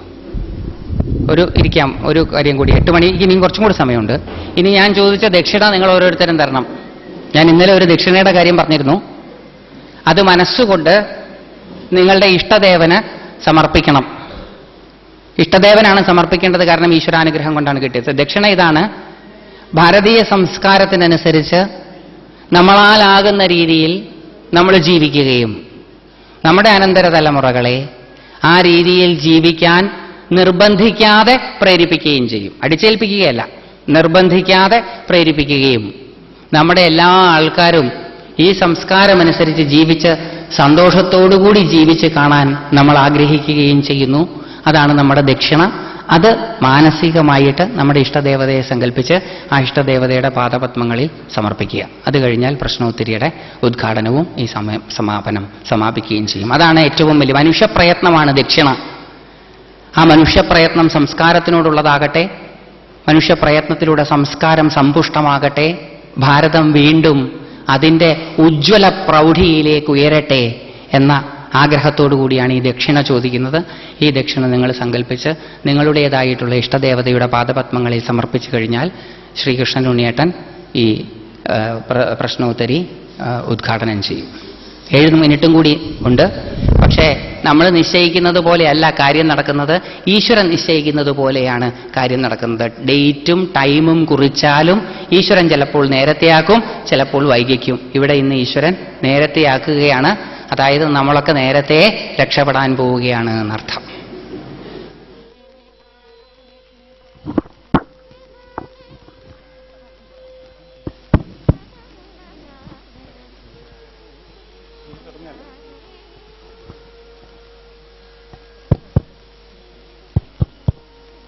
ശ്രീ ഗിരീഷ് കുമാർ അപേക്ഷിച്ചതുപോലെ നിങ്ങളെല്ലാവരെയും സാക്ഷി നിർത്തി, നിങ്ങളെല്ലാവരെയും എന്ന് പറഞ്ഞാൽ ഞാൻ ഇതിൽ എൻ്റെ പൂർവ്വകാല അധ്യാപികമാരെ കാണുന്നുണ്ട്, അധ്യാപകരെ കാണുന്നുണ്ട്, സുഹൃത്തുക്കളെ കാണുന്നുണ്ട്, പരിചയക്കാരെ കാണുന്നുണ്ട്. എല്ലാവർക്കും വേണ്ടി ഞാൻ ശ്രീപുരം ആരംഭിച്ച ഈ പ്രശ്നോത്തരി ഉദ്ഘാടനം ചെയ്യാൻ പോവുകയാണ്. നിങ്ങളുടെ അനുവാദത്തോടുകൂടി ഞാനത് നിർവഹിക്കട്ടെ.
ഇതിന്റെ രജിസ്ട്രേഷൻ മെനു ആണ്. ഒരു മിനിറ്റ് ഉണ്ട്, ഞാൻ എന്റെ കയ്യിലുണ്ട്.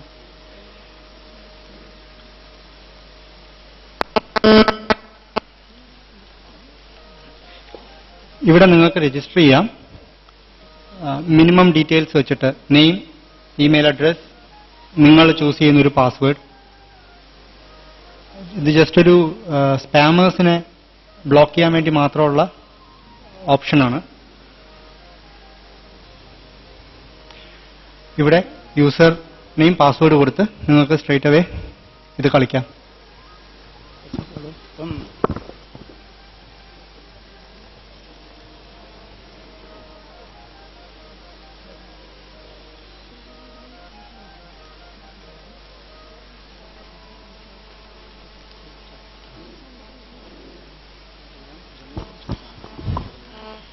ഇതില് ലെവൽ 1 കുറെ ജനറൽ ക്വസ്റ്റ്യൻസ് ആണുള്ളത്. 12 ക്വസ്റ്റ്യൻസ് ആണ്. അതിൽ 8 ക്വസ്റ്റ്യൻസിന്റെ ഉത്തരം ശരിയായാൽ അടുത്ത ലെവലിലേക്ക് കടക്കാൻ സാധിക്കും. ഓരോ ക്വസ്റ്റ്യനും ആൻസർ ചെയ്യാനുള്ള സമയം 90 സെക്കൻഡാണ്. ആദ്യത്തെ question, which of these gods is the main deity of Badrinath? ബദ്രിനാഥില് ശിവനാണോ, വിഷ്ണുവാണോ, ബ്രഹ്മാവാണോ, പാർവതിയാണോ പ്രതിഷ്ഠ എന്നാണ് ചോദിക്കുന്നത്. അതിൽ തെറ്റിപ്പോയിട്ടുണ്ടെങ്കിൽ ഇങ്ങനെ കാണിക്കും, sorry your answer is wrong. Correct answer വെച്ചിട്ടുമുണ്ട്. ഏതാണെന്നുള്ളത് അടിയിൽ എഴുതിയിട്ടുണ്ട്, വിഷ്ണുവാണ്. അതേമാതിരി നമ്മൾക്ക് അഡീഷണൽ ഇൻഫർമേഷൻസും കിട്ടും.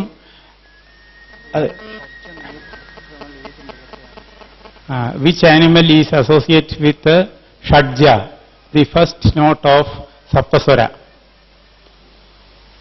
Aux, sheep, peacock, goat. ആരെങ്കിലും ഇത് കളിക്കട്ടെ അല്ലേ? ഓക്സ് വെച്ചോളൂ. Sorry,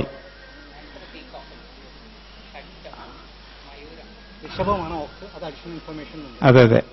additional ഇൻഫർമേഷനിൽ ഷഡ്ജ means peacock, Rishabha എന്നാണ് ഓക്സിന് പറയുക, ഗാന്ധാര എന്നുള്ളതാണ് ഗോട്ടിന് പറയുക.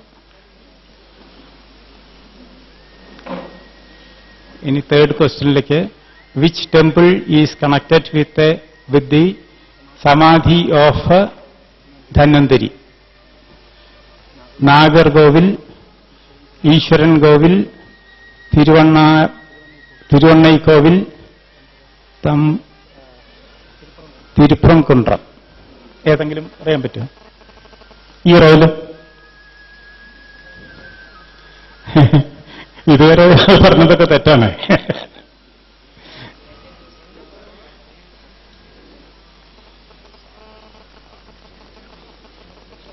ശരി വന്നാൽ ഇങ്ങനെയാ വരിക. Congratulations, your answer is correct. Additional information വരുന്നുണ്ട്. ധന്വന്തരി ഈശ്വരൻ കോവിൽ, സുന്ദരാണ്ടാർ, മധുരൈ, തിരുമൂല നായനാർ, ചിദംബരം. അത്രയും അഡീഷണൽ നോളജും കിട്ടും. അപ്പോൾ ഓരോന്നിങ്ങനെ കളിച്ചു പോകുന്ന സമയത്ത് നമ്മളുടെ ഉത്തരം ശരിയാണോ എന്നറിയാം. തെറ്റാണെങ്കിൽ ശരി ഉത്തരം ഏതായിരുന്നു ആണെന്ന് മനസ്സിലാക്കുക. അഡീഷണൽ ഇൻഫർമേഷൻ കിട്ടും.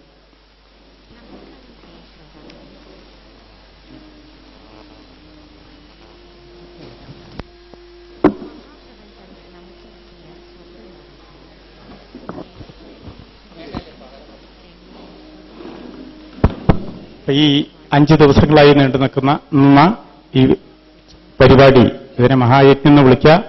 ഏത് വിളിച്ചാലും തിരക്കില്ല. ആ പരിപാടി ഇതോടുകൂടി പര്യവസാനിക്കുകയാണ്. എല്ലാവർക്കും നന്ദി, നമസ്കാരം.